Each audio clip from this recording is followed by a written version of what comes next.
It's 9 o'clock, January 17th. I'd like to call the meeting to order. The invocation will be by Pastor Ray Sent. He's asked everyone to remain seated, and then it'll be followed by Tom Lowther doing the Pledge of Allegiance. Good morning, members of the board, commission, and to all who are present. I'd like to start always by referring back to the book of books thousands of years ago when they put out information that still is germane today as it was in that time. And it starts by telling us discretion will protect you and understanding will guard you. Goes on to say, preserve sound judgment and discernment. Don't let them out of your sight. Still more, speak up for those who cannot speak for themselves, for the rights of all who are destitute. Speak up and judge fairly. Defend the rights of the poor and needy. Our country was founded on these principles. We have different gifts according to the grace given us. If it's serving, let him serve. If it's encouraging, let him encourage. If it's contributing to the needs of others, let him give generously. And if it's leadership, let him govern diligently. Showing mercy, let him do it cheerfully. For all of us, we're reminded that everyone must submit himself to the governing authorities, for there is no authority except that which God has established. The authorities that exist have been established by him. Consequently, he who rebels against the authority is rebelling against what God has instituted, and those who do so will bring judgment on themselves. It's necessary to submit to the authorities not only because of possible punishment, but also because of conscience.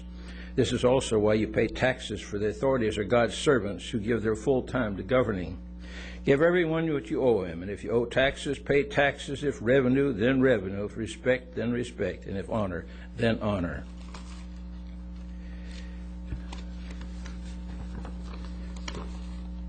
Lord God, again our county commission has been blessed with a glorious Florida morning, during which they will be carrying out their duties as the representatives of our citizenry. They sought to serve and have been elected by their peers to govern this county to the best of their ability. The health, safety, and welfare of over 120,000 of our citizens will be affected by their collective actions. As they put their respective physical, mental, and spiritual faculties into action, give them an earnest desire to set aside personal and political agenda and to act in the best interest of all concerned in the issues at hand. Imbue them with honesty, wisdom, and a cheerful demeanor, thereby setting an example for those who may come to be heard this day. All of us cannot expect that everything will go our way, but we understand that we can all benefit from the decisions of these commissioners in consonance with your desires for us. Bless the members of the public present this morning. Let them also be models of decorum if they rise to speak. Bless, too, these county officials and guide them in their decisions by sharing with them the power of your wisdom and grace. Amen. Amen. Amen. Please rise for the pledge. Y'all please join me in the pledge. I pledge allegiance to the flag of the United States of America and to the republic for which it stands, one nation, under God, indivisible, with liberty and justice for all.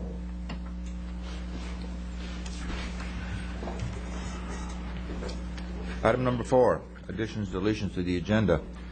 9A2, there's a correction on page 131. The words court cost ordinance were replaced with animal control and kennel regulations ordinance. 9B1, there's an additional page of backup on Joe Paladin's item. And a new item is an addition to our attorney's item, 12A1. It deals with DRI vesting and requests for independent legal opinion. Move additions. Second. The agenda has been, a motion to approve the agenda. So moved. All in favor say aye. Aye. Aye. Any opposed? Motion carries. Item 6, approval of minutes, December 6, 2005, regular meeting. Move approval. Second. Been moved and seconded. All in favor say aye. Aye. Aye. Any opposed? Motion carries. 6B, December 7th, joint meeting with Planning and Zoning Commission. So moved. Second. Been moved and seconded. All in favor say aye. Aye. Any opposed? Motion carries. And item 6C, December 13th, 2005, regular meeting. Move to approve, Mr. Chairman. Second. A motion and a second. All in favor say aye. Aye. Any opposed? Motion carries. Consent agenda, item 7. Any items to be Move approval. I'll second that. The consent agenda has a motion to approve. All in favor say aye. Aye. Aye. Any opposed? Motion carries unanimously. Item number 8, constitutional officers and governmental agencies. Item A, Roy Raymond, Indian River County Sheriff, State Criminal Alien Assistance Program, SCAP. Is the Sheriff or a representative here to discuss this? Good morning, Commissioners. I'm Harry Hall, Comptroller for the Sheriff's Office. The SCAP program is a federal program through the state for partial reimbursement of aliens that are incarcerated in our correctional facilities. What we've got is $54,700 that has come into the county. Of that, we owe a consulting firm that processed the paperwork and submit the forms on our behalf of $12,034.88. We're requesting the board accept the funds from the state and to also pay the attached invoice. Move approval. Second. Then moved and seconded. Under discussion, isn't the consulting fee rather steep? We're paying $12,000 to get $54,000. That's like 20%. There is a lot of complicated calculations that go on. We have to provide all the information on not only their employees, but when they were hired, what they're actually performing in the last 12 months, whether it's in their actual capacity or not. We really do not have the expertise to do that ourselves. I see. So it's either lose the money or pay the fee. Well, yeah, it's free money, so I guess we come out ahead anyway. All right, we have a motion to approve. All in favor say aye. Aye. Aye. Any opposed? Motion carries. Item 8A2, also with the Sheriff. I'll move approval. Second. Been moved and seconded. Any discussion? All in favor say aye. Aye. Thank you. Any opposed? Motion carries. Thank you, Mr. Hall. Public items. We have a public hearing. Request for authorization to submit a fiscal year 2005-06 grant application for 49 USC Chapter 53, Section 5307, Mass Transit Capital and Operating Assistance. Bob? Good morning. I'm Bob Keating. I'm County Community Development Director, and Phil Mattson, MPO Staff Director, is here. This is a request that the board authorize staff to submit an application for federal mass transit funds. Actually, the total amount of the grant, well, the total amount of the program is almost $2 million, and it's divided between capital and operating. The capital, there isn't a match required for the capital. Capital's a little over $500,000. That's all federal funds, and the capital will be used to purchase 8 buses. This money will all, this is done annually. The board authorizes a submittal of this grant application, and the grant money is passed through to the Council on Aging for the Council on Aging to provide fixed route transit service within the county. So as I said, the capital portion of it will provide for 8 additional buses for the Council on Aging, and the capital money can be spent over several years, so the 8 buses may not all be purchased in one fiscal year. The operating portion of the grant is a total of about $1.39 million, and that's a 50% match requirement. 50% federal money and then a 50% match. The 50% match comes partially from a state public transit block grant program, and then the rest from county money. So the federal portion of this is going to be $695,000. The state portion is $282,000, and then the local county money is about $412,000, and that money is budgeted in the current budget. So it's already been put in the budget, and there's no problem with that. As I said, the total program will be about $2 million. It provides a valuable service to the county. The fixed route system has been getting more riders every year and is functioning real well. There is a resolution in your backup that you will need to authorize the chairman to sign, but before you do that, Federal Transit Agency requirements mandate that there be a public hearing so the public can weigh in and give you their thoughts on this. So staff recommends you open the public hearing, get public input, and then authorize the chairman to sign the resolution, giving us authorization to submit the grant. All right, thank you, Bob. Any questions of staff? I have one question. These are replacement buses or new buses? I think they're all replacements. I have a question. The 412,000, does that come out of the general fund, or where does it come out of? It comes out of the general fund. Okay. Jason? Joe answered it. Any further questions? All right, let me open the public hearing. Anyone from the public wish to be heard on this item? Mr. Sent. Ray Sent from 1615 71st Court. The people that I deal with that come to me weekly, most of them don't have transportation. It's hard for them to get in to counseling and requests that they have to make for assistance. The biggest gripe that I hear all the time is the time that the bus runs. It runs to the people who want to get out of the house and go shopping or something. They don't have a problem. But they don't run early enough to get people to work, and they don't stay running long enough to get them home after they get off of work. It's a daytime routine that doesn't fit into the routine of the workers. Now, something's wrong with our public system. Getting 8 more buses might help in some way, but if they maintain the same type of scheduling, then we're just adding to the convenience of the people who go when it's convenient for them to go, but the people who have to get somewhere can't get there. All right, so that's what I'm saying, is that I would ask that as they get more buses, or even the ones they have, that if they would look into the scheduling so that people can get to work and that they can get home after work, then they really be doing something for the public. But right now, it just works to the advantage of those who are at home and decide they want to go somewhere, and, you know, okay, we'll go down and catch the bus. Thank you. We just did a consultant study, and maybe Phil can fill us in. There was some discussion of that at the meeting, I believe. Absolutely. Every 3 years, we're required to do a major audit of the transit system, known as a transit development plan. The MPO handles this, and that was probably the top priority, based on surveying the people who ride the bus, the people who want to ride, and what the board members' desires were as well. We've successfully applied for a grant from DOT with 50% of the operating money to be supplied by DOT to expand our hours to night service on selective routes. Those would be the routes that would have the choicest work population. Demographics would be most conducive to having a lot of workers, and unemployed workers in particular. So we're going to hopefully launch that service this year. 50% will be coming from the state. The feds will be matching that as well, so that qualifies for part of this grant. The county would only effectively be responsible for about 25% of the cost of that, and that was in county's budget from last year.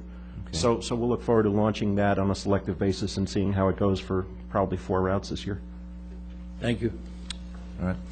Any further comment from the public? I'll close the public hearing. Move staff recommendation. Second. I moved and seconded. Staff recommendation. All in favor say aye. Aye. Aye. Any opposed? Motion carries. There's another public hearing. Item number 9A2, an ordinance of the Board of County Commissioners of Indian River County, Florida, amending Chapter 302, which is the Animal Control and Kennel Regulations, and resolution updating fees. Good morning, Yes, Commissioners. For the record, my name is John King, Emergency Services Director. Many people are surprised to hear that nearly 40% of the homes in Indian River County have at least one pet. And most animal owners treat their pets equally as family members, and in some cases better. I think at my house, my pets are treated pretty darn good. Having said that, animal control is a significant part of the health, safety, and welfare of the community. And in fact, last year, our animal control folks handled nearly 5,600 complaints involving more than 8,000 animals.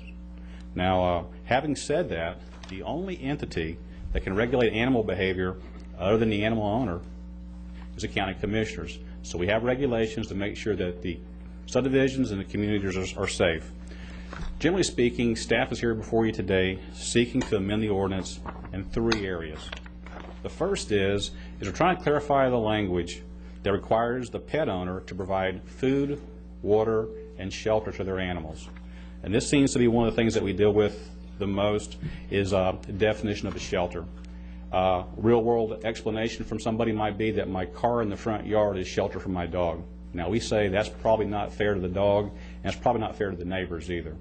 And so we're trying to enhance the language in that area, particularly with those people who are irresponsible pet owners, that if we have animal cruelty cases out there, under certain provisions, we can require that person with the proposed language to have this discussion before a judge, county judge. And I think that's the proper way to go with that. The second area that we're looking to enhance the language or actually clarify the language relates to dangerous dogs. Many people would be surprised to know that if you look at our stats last year, on a weekly average, we handled 6.11 dog bite investigations per week. That's not a year, that's per week. That's a lot of bites. And so the language that we have now, we needed a little more subjectivity in it, because some real-world explanations would be if you're on somebody else's property and you accidentally step on that dog's tail and it reaches around and bites you, that should be treated differently than you're walking down the sidewalk and dogs come off the property and bite you. Should be treated a different way. And so what we're trying to do is we've added language in there that gives us some wiggle room between what is a vicious attack and what is something where a bite occurs and maybe there are some mitigating circumstances. So in the proposed language, we have a pre-dangerous dog notice that's in there, where it's somewhere in between. As a pet owner, you have a responsibility to take care of your animal, and if you're not handling your animal, if you're not taking care of them properly, we're putting you on notice that the dog hasn't mauled anybody, but the potential is there because of the actions of the animal. So we're not confiscating the animal, we're not putting the animal down on the first time, we're just telling you, you have an issue out there, you need to do something with it. And the last thing that we're, generally speaking, is the citation fees to offset some of the costs for what we're actually doing out there. I got to tell you, the first time, if somebody is a responsible pet owner and their dog just happens to get loose because the kids left the gate open or it dug out underneath the fence, the first time that happens, rarely is there any type of citation from us. It just happened, and we'll just put you on notice, make sure it doesn't happen again. These citations that are recommended here is because 99% of the people that we deal with regard to the citations, it's the same person, it's the same animal again and again and again, and they're failing to do anything. And so what we're also saying is, if you get a citation 3 times with the same offense, you may get a mandatory court appearance out of that as well, to require the animal owner to be responsible. So in summation, we think that what we're trying to do here is trying to enhance the language. We're trying to bring some of the changes in the state statutes, bring some of those into some real-world applications. And an example of that would be is that our ordinance requires that someone who is a responsible pet owner, or any pet owner, is supposed to vaccinate certain pets annually. And there are new vaccines out now that actually are good for up to 3 years. So it seems unfair to require an annual vaccination when the vets are recognizing, the state's recognizing a 3-year vaccination. So I think we're trying to update the ordinance. That we think what we're presenting is responsible, and I think we're actually providing a little wiggle room so that some people who have some mitigating circumstances don't actually lose their animal. Are there any questions? Any questions? Thank you.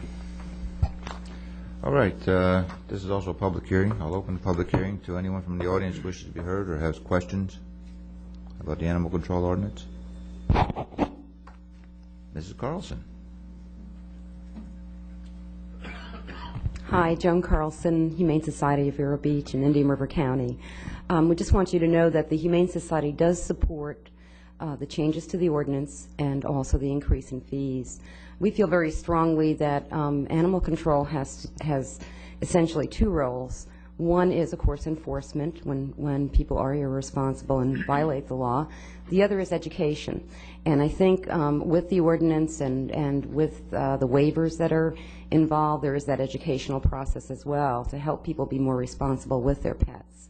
So we hope that you will vote in favor of the amended changes and also the increases in fees. Yeah, I'd just like to comment, you do a fabulous job up there and always have, and your facility is unbelievably outstanding. So thank you for the work you do up there. It saves the county a lot of money also. Thank you. I will echo that. I got a dog from the Humane Society. It's the best one I ever had. Just a little old mutt. How's the dog feel? Now be kind, today's his birthday. Okay, one for Gary. Okay, anyone else from the audience like to talk about the dog ordinance or the staff recommendation? Second. I'll close the public hearing. I'll hear a motion to approve staff recommendation. Move approval. All in favor say aye. Aye. Any opposed? Motion carries. Wasn't he a little late down there? Yeah. He's about 30 seconds behind the scene. It's already been moved. Wake him up down there, Wesley. Okay, item 9B, public discussion items, request to speak from Joe Paladin regarding Millstone Landing, traffic impact fees, and 27th Avenue concurrency. Mr. Paladin.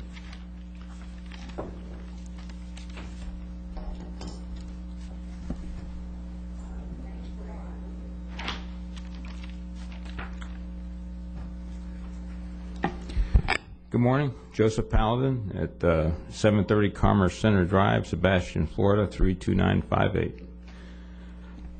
All right, gentlemen and ladies, I'm going to bring some facts forward today in my presentation that surround the vesting of Millstone Landing on 27th Avenue and affecting the concurrency level on 27th Avenue.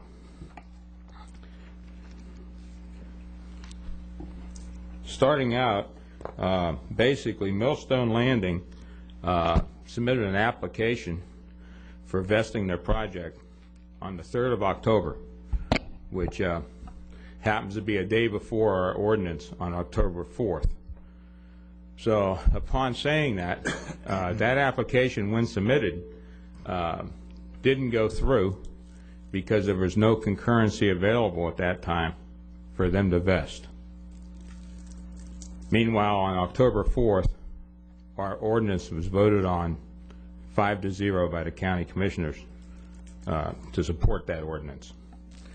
And that ordinance basically stated the following outline. It stated that no impact fees should be accepted and no vesting should occur without a building permit. And clearly, Mr.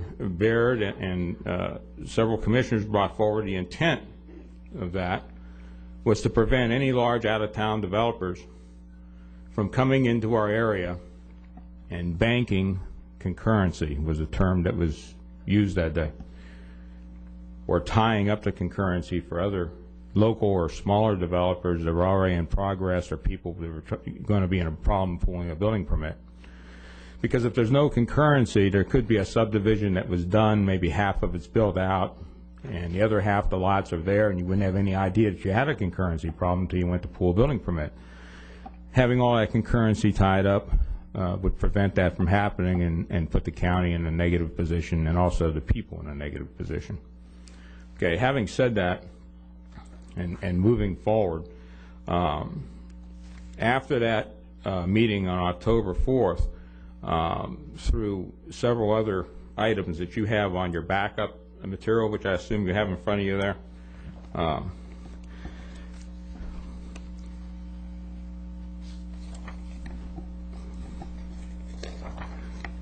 You have an application of Millstone Landing's concurrency application. On page 7 or 5 of that application, it says, if sufficient capacity is not available to accommodate your entire project, will you accept a concurrency determination certificate for less density or less intensity than requested? Circle 1. No is circled. So upon saying that, you have a note there referring to Chapter 910.05 and 910.12, which in turn is our regulation, which says the following. Page 6 or 7. No, I got that. The 910.12 reference.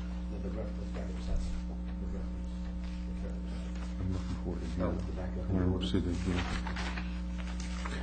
Okay, under 910.05, an applicant who has been denied a development order based upon concurrency management, and it continues over on to the next page. Okay. What page is the 910.10 or 910.05? On your backup, it's the fourth page in on from where the ordinance is. You see it underlined or with a star next to it. Looks like this, Wes.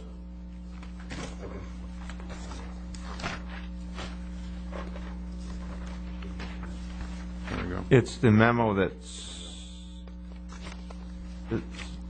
October 17th, 2005. One page from, I think it's page 5 of, Just a couple pages back from that. okay. I'm looking at another one. I have 4, 6, 6. You got it? Yes, sir. Okay. All right, let me start and read that over again. It says an applicant who has been denied a development order based upon a concurrency management system regulations may within 15 days of such denial file a petition for additional review by the Board of County Commissioners. Any appeal of a concurrency determination shall meet the criteria established in section 910.12. So moving right along to 910.12, which is a couple pages back, Wes. It says the following, which applies to this situation in particular, I think. If the applicant, and it's under B, if the applicant has indicated on his application that he would not accept less capacity than requested if available, capacity is inadequate to accommodate his demand, then his application request will be denied. Therefore, those two items in our current regulations definitely reflect on that particular transaction that took place. Beside going back to the ordinance which was put in place on October 4th, it very, very clearly stated what the intent was. It very clearly stated instructions to staff. As a matter of fact, I made that very clear upon the motion being recorded to instruct staff so there would be no gray area as to what would happen. And they were instructed not to accept any funds for impact fees or any vesting without a building permit, period. End of conversation, period.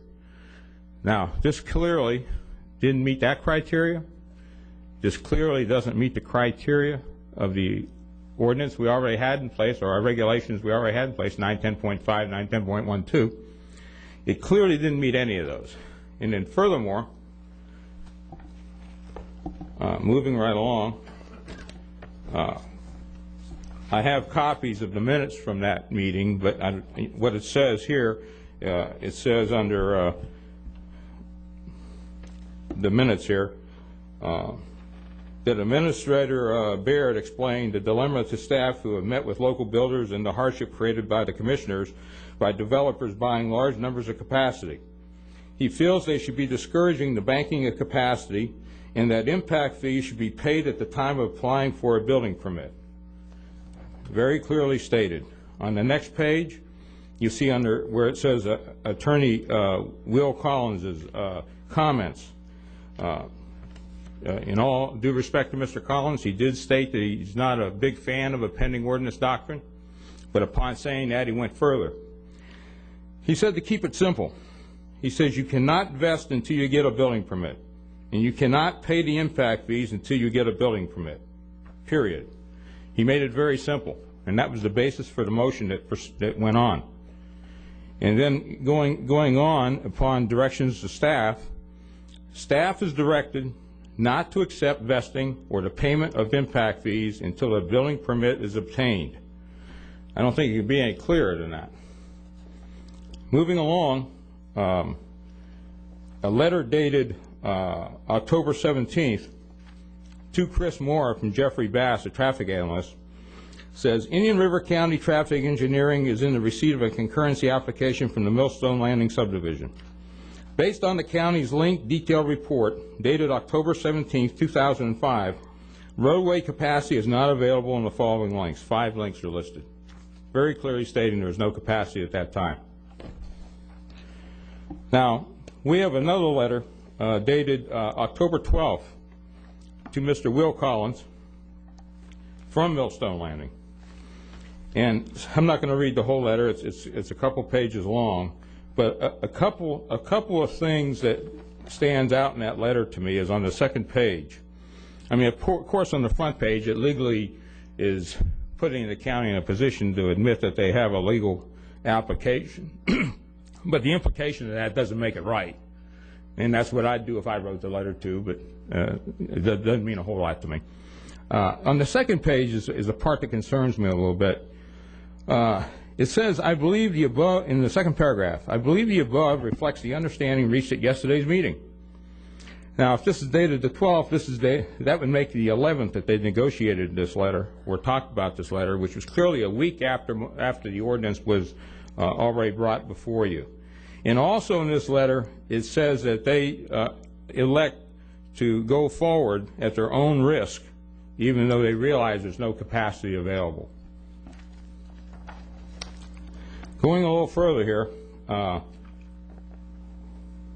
you have a letter dated December 1st to Chris Moore from Steve Moeller.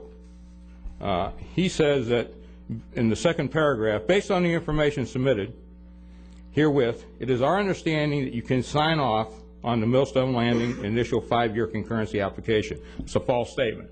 You couldn't sign off on it unless you went against our own regulations that are in effect, 910.5 and 910.12, even forgetting about the ordinance that's in effect. Okay, moving along, we also have an answer to that letter that Shelby Holmes submitted, and that's from Mr. Will Collins. And in that letter, it's dated October 13th.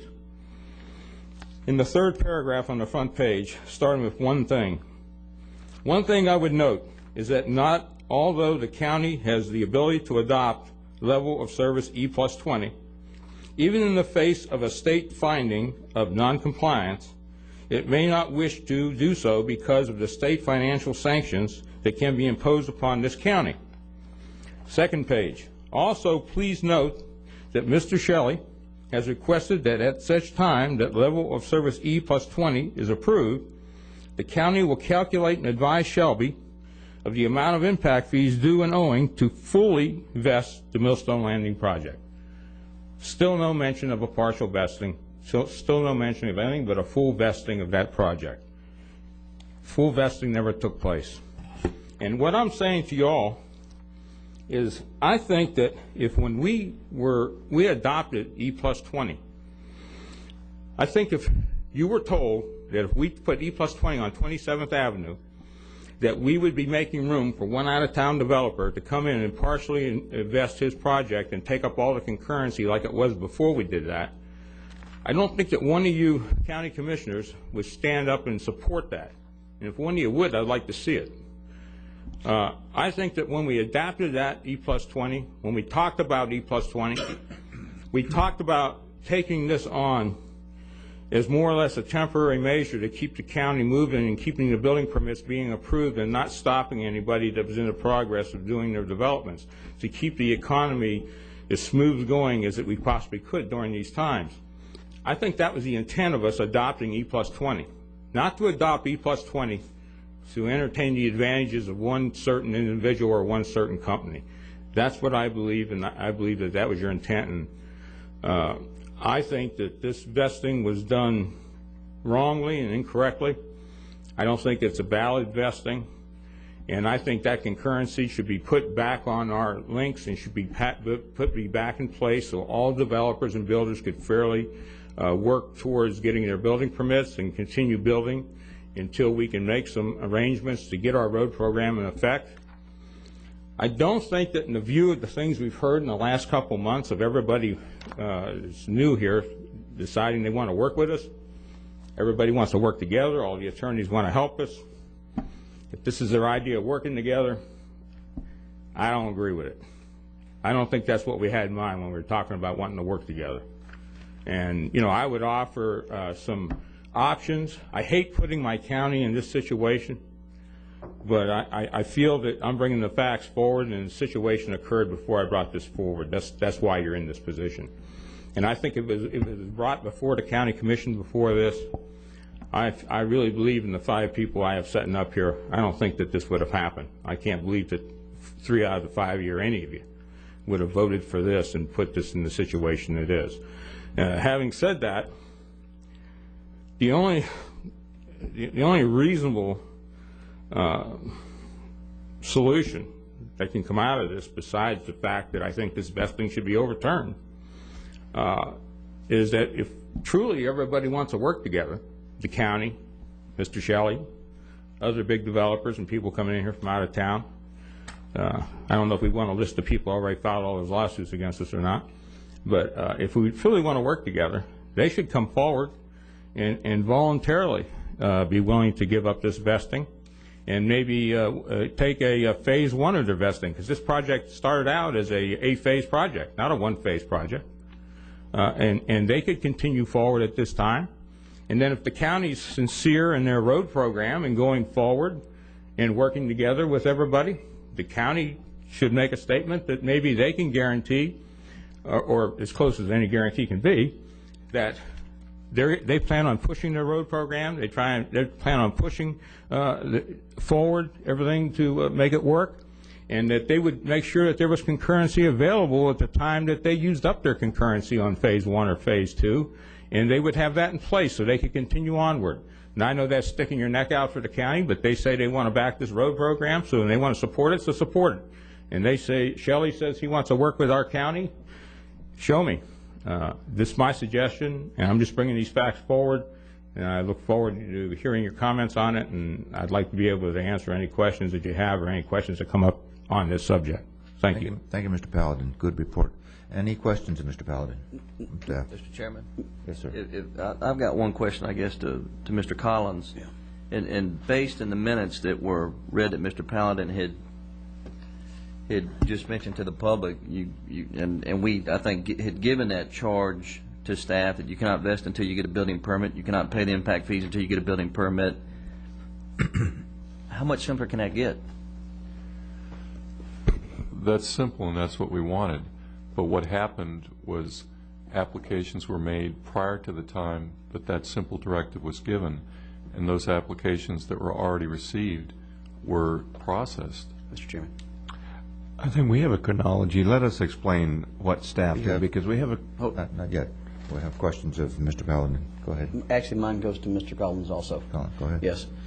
And the issue is not, to me, just looking at this, it's not whether staff went against the commission's directive as much as it is the ordinance language that was pointed out. Was that application valid at the time it was processed based on the 2 parts of the ordinance, 910.11B and 910.05. It's not whether staff did the right thing on accepting the fees after the pending ordinance, as much as was the application valid. And that's the question that I have of you. I don't see those applications. They're processed by the community development department. And I'm not, but I mean, just based on the ordinance that we have in front of us. Well, give those sections to me again, because I haven't found them. I've heard them several times. I'm not finding right here. anything. 910.05 and 910.12. Well, and if you, I don't mind him finding it in his book if it makes you feel more comfortable, Mr. Collins. I'll give you plenty of time to find that. I think maybe Mr. Keating can answer that. I think the application was probably valid the first time, but then I wonder about the second time. Mr. Keating, would you like to make some comments? Sure.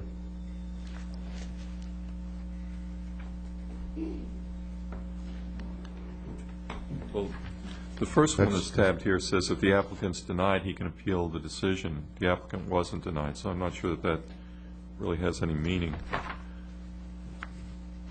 The second one says if any facility has insufficient capacity to accommodate a proposed application, the following will occur.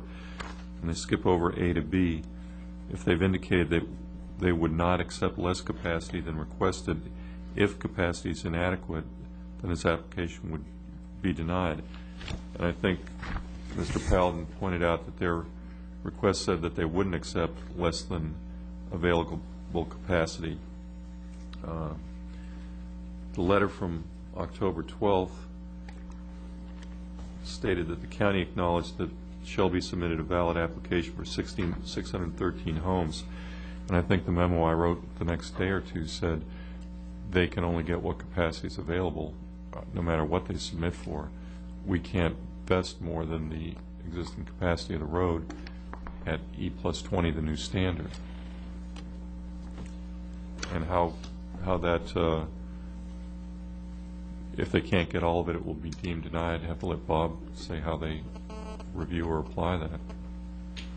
Yeah, let me just address that issue first, and that's that this wasn't an application that was just submitted and the applicants went away. We're having continual discussion with them, and at that point in time, at the beginning of October, the comp plan amendment for E+20 had been submitted, so we knew that additional capacity was going to become available. So, as Will said, first of all, the concurrency application was never denied, and the applicant in his discussions with us had indicated that he would accept less than total vesting for his project.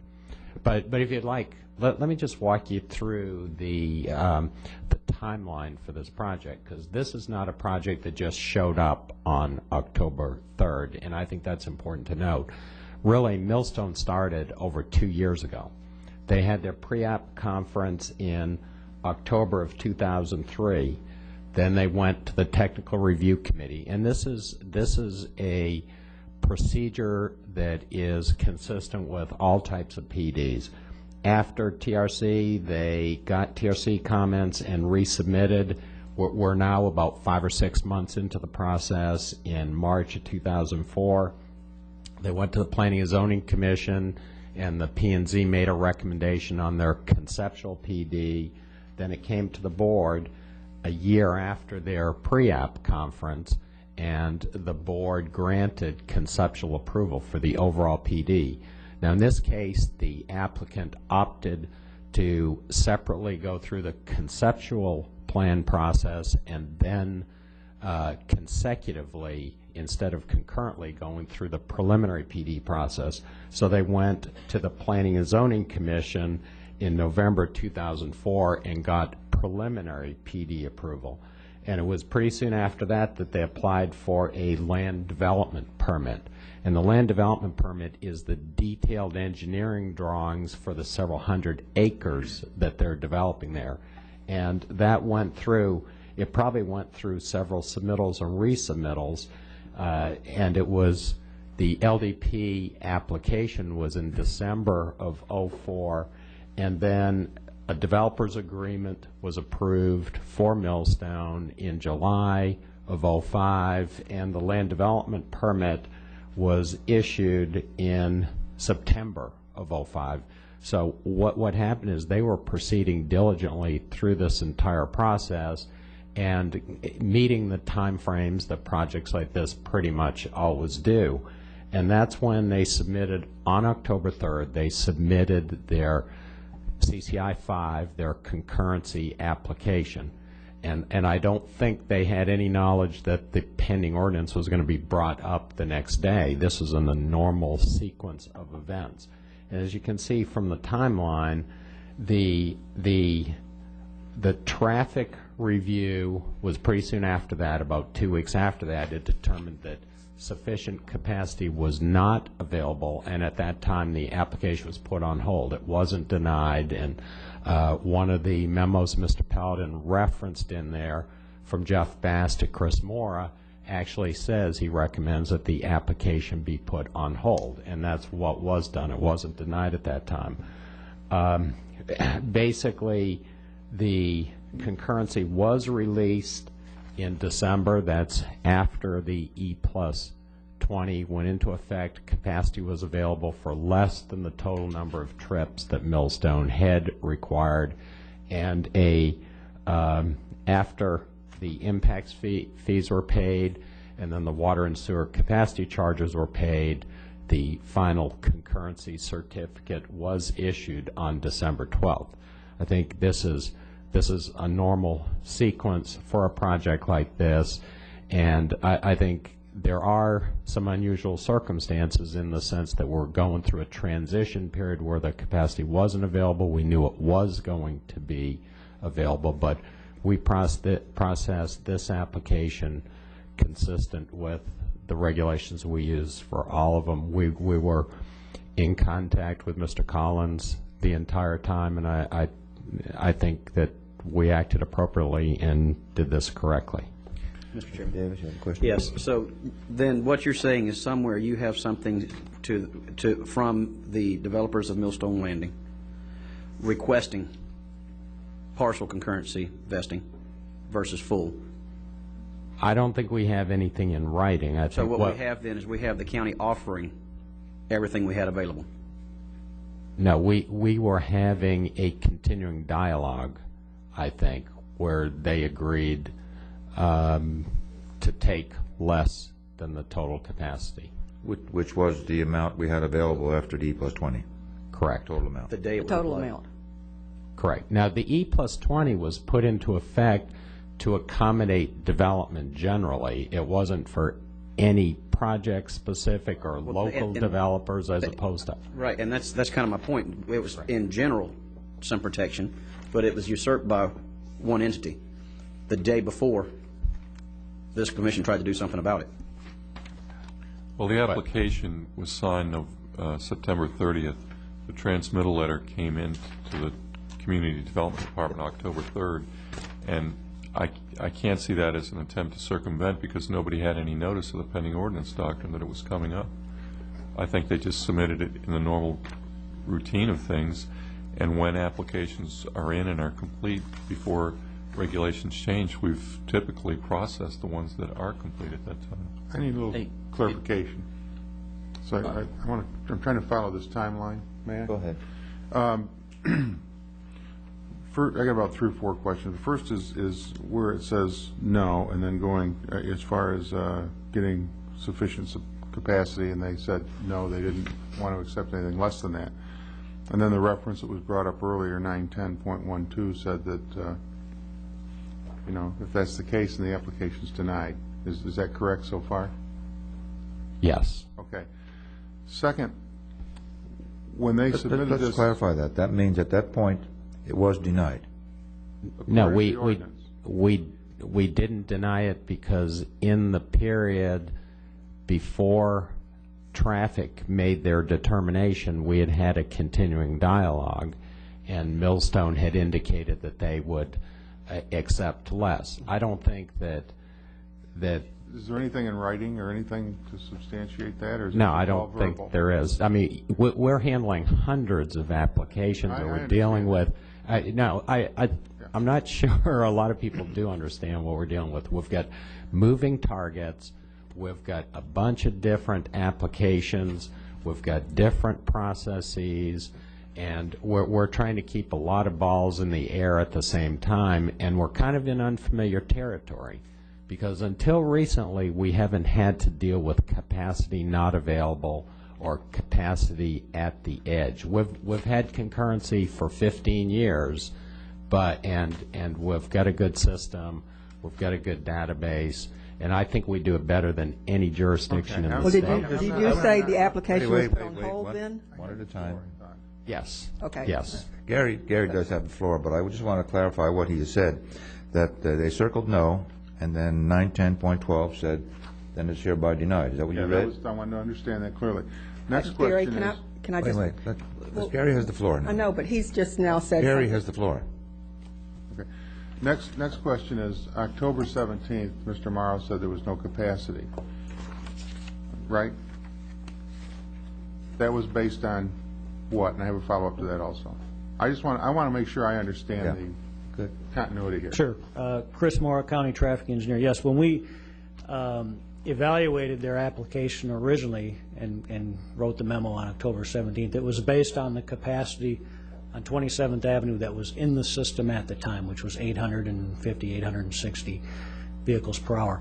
We knew that the E+20 capacity, which adds a couple hundred trips onto that, was going through and being evaluated by DCA in Tallahassee.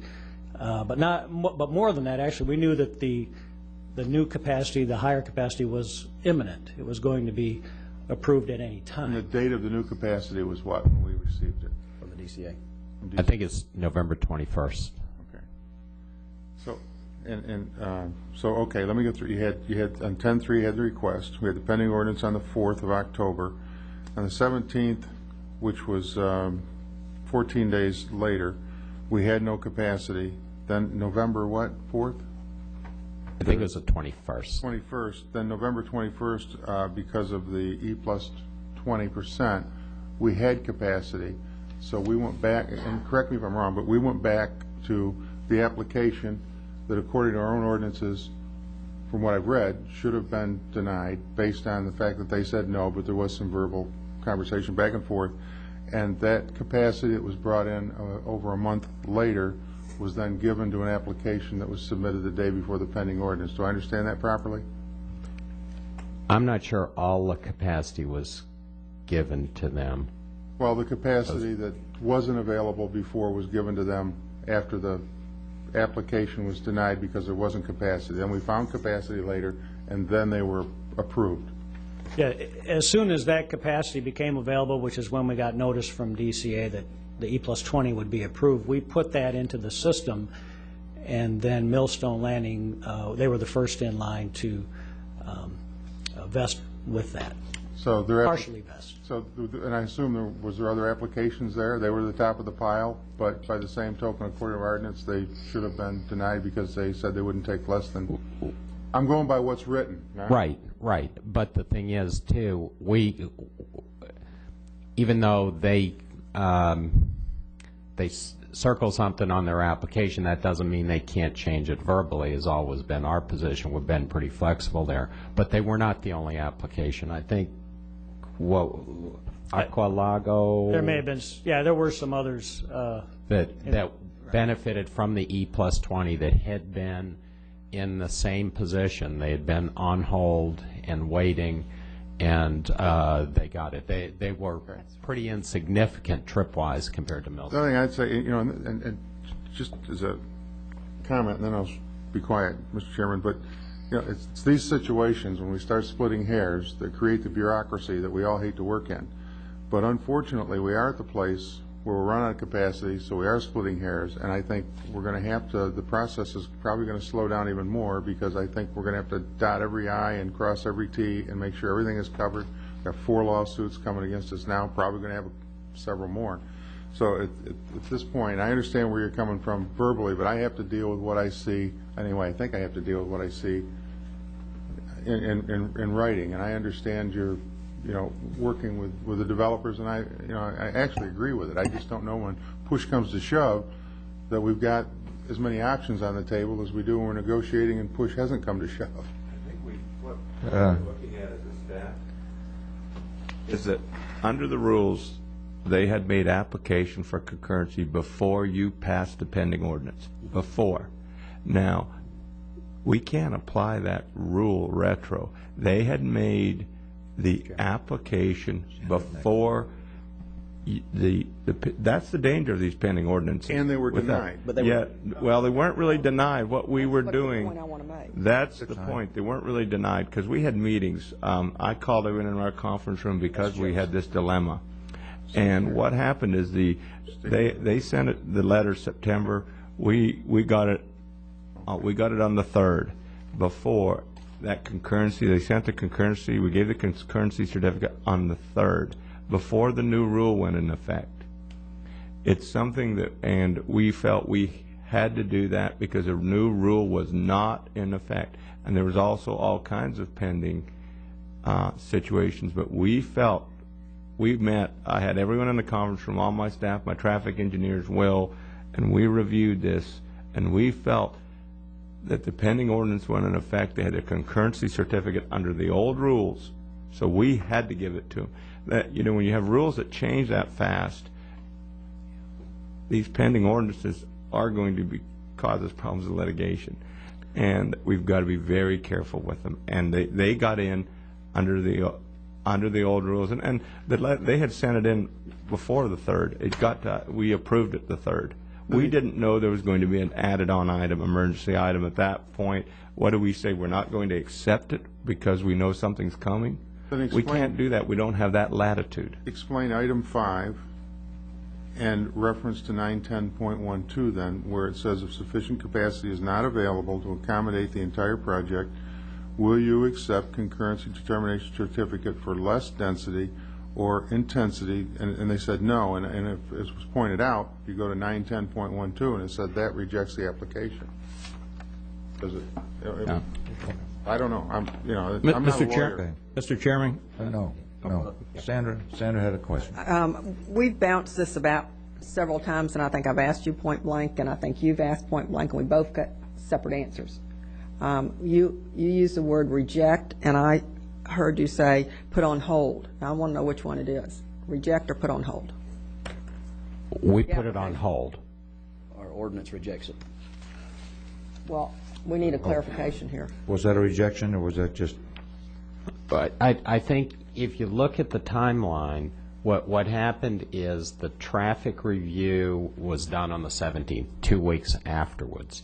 And during this period, what we're looking at, we knew E+20 was coming. We knew more capacity would be available. And during the time frame between the 3rd and between the 17th, the applicant indicated that he would take less than his entire entitlement for the project. What we've got here is the ordinance denial criteria would not come into play until the 17th. That's when traffic said that there isn't capacity available there. They finished their analysis. And again, we knew at this time E+20 was coming. And we didn't, I don't know what Chris knew as far as how that would affect the application. But basically, the applicant verbally modified his application between those. I think it was at the meeting of the 12th or the 11th that we had. I think as long as we're splitting all these hairs, we ought to look at the ordinance, and it says if someone is going to appeal the decision of a concurrency certificate being issued, it should be done within 15 days of the action. And we don't have a timely appeal here. We don't have it on forms provided by the department. We have Mr. Paladin appearing at a public discussion trying to resurrect or contravene a decision that was made some time ago, and under our ordinances, it's not even a timely appeal. Is that there? How? All right, do we have any more? Excuse me, go ahead. Mr. Chairman, one question, Bob. When they apply for the concurrency, and I can't see it, is it the CCI 5 or whatever that is? Yes. Is that normally done in person? And what Actually, I'm getting to is this, how did this get to us on the 3rd? Was it fax? You said transmittal, Will. How did it come to us on the 3rd? We had a letter stamped in on the 3rd. I don't know if it was so that was hand-delivered or stamped how on the it got 3rd, so here. it might have been here before the 3rd? I'm not sure. It would have been Stan Bowling, Planning Director. The application itself was in the hands of staff and stamped on October 3rd. It could have been delivered a day or two before that, but it is delivered physically in the planning office. Okay. Is there any other questions of staff? Hold up, Joe. Any other questions of staff or the attorney? All right, Joe, you want to? Yes. Let me make a couple comments on what's taking place here. I think this chart up there in the Elmo and this walk down memory lane of how we negotiated is irrelevant to the facts that I brought forward. I just tried to bring forward the facts to you, black and white, that we already have. All this conversation about who we talked to and when we talked to them is totally irrelevant to what I'm trying to present to you here. Secondly, the 15-day limit that Will just brought forward, in my humble opinion, that applies to the applicant. If they were denied their concurrency, they should be able to have that time span to bring it before the county commission. At no time was the county commission involved in making this decision. At no time. And let me say this. This was brought up at the P&Z Commission the other night, and they voted to send this to you, that they thought it should be looked at. So it's not just my hearsay, and I just had a bad night and decided to come here and get even with everybody. There was no reason for me to bring this forward until I saw what our position was going to be. That doesn't apply to me bringing it forward. Yeah, it does. It applies to them bringing it forward to appeal. If they would have been denied like they should have, then they would have brought it forward in that 15-day span. That's what that means. It applies to the applicant or any other person whose substantial interest may be affected or determined in the proceeding may initiate an appeal. You apparently think you've got an interest in this or you wouldn't be here. I don't have an interest in this. I have an interest in my county. And but apparently a lot of other people have an interest in this. I also don't think this was the only application that was processed on that particular day. I think there were others, including Point West, that had applications in prior to the effective date, and I believe they were processed also. So it's not just an out-of-town developer, it's local developers where everybody was treated the same. Thank you. Yes, sir, you have a comment? Spencer Simmons Home, 118 43rd Avenue. The one question I have here to the commission is the 910.05 talks about rejection.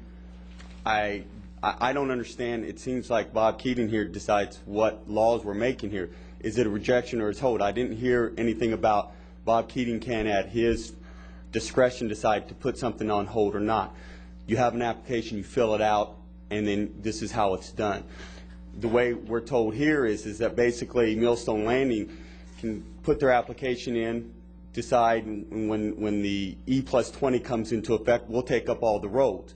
Now, as a small builder, I come in, can I be able to do the same thing? You know, the developments I'm in are all on the books. They're done. We're not talking 10 years from now, 5 years from now, they're done. So when I go to pull my permit, because my development's done, I don't have the $10 million as the Millstone Landing has to come in and pay up all this concurrency. I go in as what we've all been doing when we're ready to pull a permit.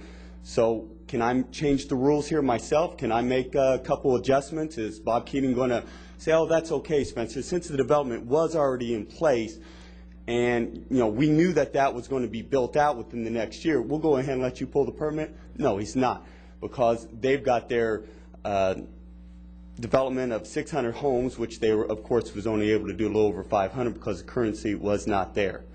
And it just doesn't seem to me that they should be able to make the rules as they go along to fit the person they feel they want to work with. And that's what it sounds like to me, because it says right here, deny or reject, and he said, oh, we'll put it on hold until we can work out this E+20, and then we'll give it to you. Let me say, I know you're frustrated, but let me say this, that those were the rules. Those were the rules, that he could come in and pay all those until October 4th. He could make his application. And well, the application said that they were, if they did not, they circled no and they would not get all the concurrency, then it would be rejected. Is that not what this stipulates? And the issue is this: the traffic determination wasn't made till the 17th. We met with them on the 11th. They verbally made a change to their application. They told us that. Sure, I mean, we could have gone back and said, yeah, you have to recircle a different part of the application. But again, we're dealing in the real world. We're dealing with a lot of applications. We're dealing with the realities of having to make decisions all the time. The bottom line is, this was done appropriately. This number 5 on the application is to help us, under certain circumstances, determine how we're going to deal with applications in a queue. And there's nothing that limits someone from changing that option on the application. That's been our policy, and I think it was done right, and I think that's what I'd do again if I had to do it. And again, we have to make these decisions on a real-time basis. We can't come back. We can't think about it for a long time. We need to pull the trigger right away. So the developments that I buy into that were approved by the county, and I bought into those developments because they were approved and they said go ahead, Joe built them or whoever built them, and then when I go pulling the permit, all of a sudden I can't. Right. So he's saying on one hand that, well, we see things, this is, we're living in the real world. Well, I live in the real world too. you know, and so I should be able to come in and pull my permit if there's capacity or not. Let's just change the rule to E+20 so I can get my 2 permits in. Let me just say, on every The capacity development... was there when the development was put in place. And let me just tell you, every one of those developments, the developer signed an acknowledgement form, and there's a note on the plat. No one should be surprised by the fact that there might be a limitation on concurrency. The developer opted not to reserve capacity when he got final plat approval. He consciously decided not to do what Millstone did. And that's why the capacity may not be available. That's the way we've done concurrency. There was a lot of flexibility there. The way it was changed by the board back in the early 90s allowed a developer to take the risk by signing an acknowledgement form. And that's what was the done. rules changed October 4th. They got their information October 3rd. Unfortunately, what you're saying, you just made Millstone's case for them. If I deny them, they were under the old rules. The pending orders didn't go into October 4th. We've got huge liability. But then I made my own place that I should be able to, because when I went in and bought my properties and when those developments went in place, we didn't. What you're saying is that since we decided that when they went in, the capacity was there, and things have changed since then. When I went into development, the developer said, "Hey, you didn't have to go in to the development and purchase all your concurrency," because that wasn't an issue back then. So when that wasn't an issue back then, just like Millstone saying that, well, that wasn't an issue back then it shouldn't be an issue for me today. I should still be able to pull my permits. Because what you're doing is you're saying, well, they got to come in because of a certain timeline, and, well, since that wasn't an issue back then and now it's an issue today, well, it should work for all of us then. We should always be able to go back then and say, well, when I went into that development, when I bought in, well, that wasn't an issue. So I should be exempt from that rule. That's what it sounds like to me, since, you know, they can be exempt from certain rules because there was a certain timeline that wasn't met, or when they went into application, the capacity was there, and you know, it seems like, you know, it depends on who we deal with on who gets what rights. No, that's not the case. It's on the It sounds like that to me. It sounds like there's a certain money issue here, and No, please don't make that. that well, it's insinuation. whoever can pay the concurrencies, and who's buying up road capacity. Well, so who elects to pay the concurrency? We had a big Well, meeting but before then, we didn't have to, we didn't have to pay the road concurrency. That was not an issue. And you're saying, well, that wasn't an issue back then. Now it's an issue today. But when we bought in, that wasn't the issue. You know, now it becomes an issue, and it just doesn't seem. You know, it really seems to be affecting the small people. You know, it's the big people coming in, pushing out everybody else. It kind of reminds me of a John Wayne movie. You know, the big landowners come in and they push out all the small ranchers, and then they hire the big guns to come in, which now are our attorneys, and threaten lawsuits. And that's what it sounds like what's happening to us. So they come in, and they don't care, win, lose, or draw, they're going to win, the attorneys, because they're going to get paid their $450 an hour to fight their cases. And I can't afford that, to sit there and fight for my few developments, my few homes that I built. And that's what it seems like is happening here. Thank you. Thank you, Mr. Simmons. Tom, did you have a question? Yeah, I did, and it's more of a comment than anything, and I want to agree with Commissioner Wheeler on this. Obviously, number 5 might not be that important, Bob, to you all, but as we see it, and I know every day in business, especially my business, I think everyone else, it's CYA. Anymore, it is CYA, and I don't do anything by yay or nay over the phone, which is immaterial. I think the key here, though, is the letter that to Chris from Jeff Bass, our traffic analysis, which covers the Indian River County Traffic Engineering concurrency. And I tell you, you're looking at, and here it is, the roadway capacity is not available on the following links: 27th Avenue between South County Line and Oslo Road, 27th Avenue between 4th Street and 8th Street, 27th Avenue between 8th Street and 12th Street, 27th Avenue between 12th Street and South County, the South City limits. That's 27th Avenue. Plain and simple. That is 27th Avenue. So what we've done is allowed them to come in to just wipe 27th Avenue out. But if you continue reading, it says the above referenced application has been placed on hold. That Due same to memo. insufficient Right, capacity. right. And we knew that capacity was going to be increased when E+20 went into effect. And I think the thing that throws the flag up to me, and this is the comment I want to make, Mr. Chairman, is when this was such a sticky issue when the level of service E plus 20% came along. I wish staff would have raised the flag and said, Board of County Commissioners, we have a problem. They had 15 days from what Commissioner Wheeler said on Article 5 to be denied to come to us and discuss this. That never happened because of what Commissioner Davis brought forward with the pending ordinance doctrine. I think this was such an important issue at that point in time because we just wiped out all of 27th Avenue that we should have had a red flag raised that said, you know, we have got a serious problem. I think maybe because we were talking about 43rd the whole time, 27th came up and caught us right in the behind. Well, I think, let me say this, when we realized our traffic, when we went to E plus 20, and our traffic realized there was capacity, now we have to determine who's got the first right to that. And we felt it was this millstone because they had paid, and we were trying to make a determination of who has the first right to that, who was in the queuing first under those rules, and we felt it was Millstone. We had a big meeting on this. Staff did an hour and a half. I had Will, traffic engineering, and we all talked about it. And our determination was that we felt, and we still do feel, that we had no choice but to give Millstone their capacity because they were under the old rules. Now we're in the, we have this, and like the gentleman said, it's not fair. A lot of people said that about the impact fees. If I had paid my impact fees, by a certain date when an ordinance goes in effect, some people paid very little in impact fees, and then other people paid $16,000.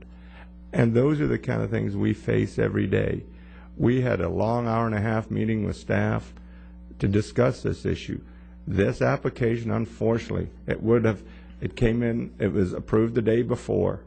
There was an emergency pending ordinance put on October 4th, but we don't have the right as staff to make it retro. Then we were looking retroactive. We just don't have that right. And we checked with Will. Will said, no, they fall under. Then when the E plus 21 effect capacity came available, who has a first right to that? They did. And it just, that was the rational nexus that we used. And we were trying, we're not trying to, we would like it to all work out for the whole community, but it hasn't been easy. And we've all said all along that 27th and 43rd needed to be improved in order to meet concurrency in the future. And we've reached that point. It's not an easy environment for us, and there's going to be more of this. In fact, we've got a agenda item coming next week to show all the areas that are breaking down on concurrency, all the roads. And so we're going to have an ongoing dialogue. You're going to have suits like you saw in the paper today. We were trying to protect the county. We thought we were doing the right thing, and we still do. I think we did the right thing, approving Millstone. Now we have I think they have a copy of the letter for you. Okay. Yeah, we got the original application. Let me, if I could. Wait, can we just hold it a minute? Let me get control of this meeting. You have some comments? Yes. He's had his finger up for an hour here. Thank you. It's starting to cramp. I want to respond to some things that Mr. Baird said. I agree about the application on October the 3rd, and I would not be in favor of changing this application's concurrency based on the fact that clearly they were ahead of the pending ordinance, and just based on that, that would not be fair. Where I have the issue, and where I may disagree with staff, is the fact that our ordinance states it is denied when. With that being the case, we put it on hold instead of denied. When we put it on hold, that, in effect, yes, granted some people the opportunity to be in line ahead of others. Gave a leg up. And I fundamentally have the problem not with the timing of the application, but with the way staff interpreted our ordinance about whether to put it on hold or whether to put it in the denial status so that it would have to start all over again. Okay. Are you through? Yes. Bob? If you look at the October 12th letter from Mr. Shelley, which was after the October 11th meeting that we had with them and in Joe's office with Will and Chris and everyone. Actually, Mr. Shelley's letter actually indicates that he will accept less than total capacity. That I'm saying he's modifying his application before the traffic concurrency determination was made. By whom? By Chris Mora or Yeah, by the DCA? by Chris. Chris's staff made that determination on October 17th.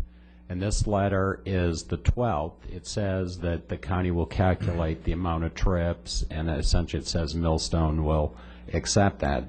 And this is why I was saying that we had a continuing dialogue with Millstone. This wasn't an application submitted, and they went away and didn't come back.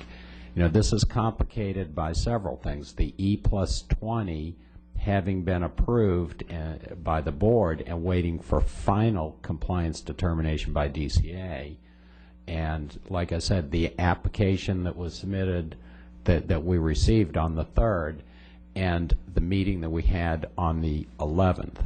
So my position is by that letter and acknowledgement, he modified the one component of his application, and therefore it was appropriate to put it on hold pending the E+20 going into effect. But with that comment, and what Wesley was saying, is if it was denied instead of put on hold, would they then have come before us 15 days later? Instead of that being on hold, say you denied it, their next move would to come before us 15 days later, correct? As an appeal. If they chose, but obviously they're denied. Well, and because it was put on hold, we were sort of out of the loop. Right, and that's the whole point I'm getting to. Not sort of, we were. You wish to speak, sir?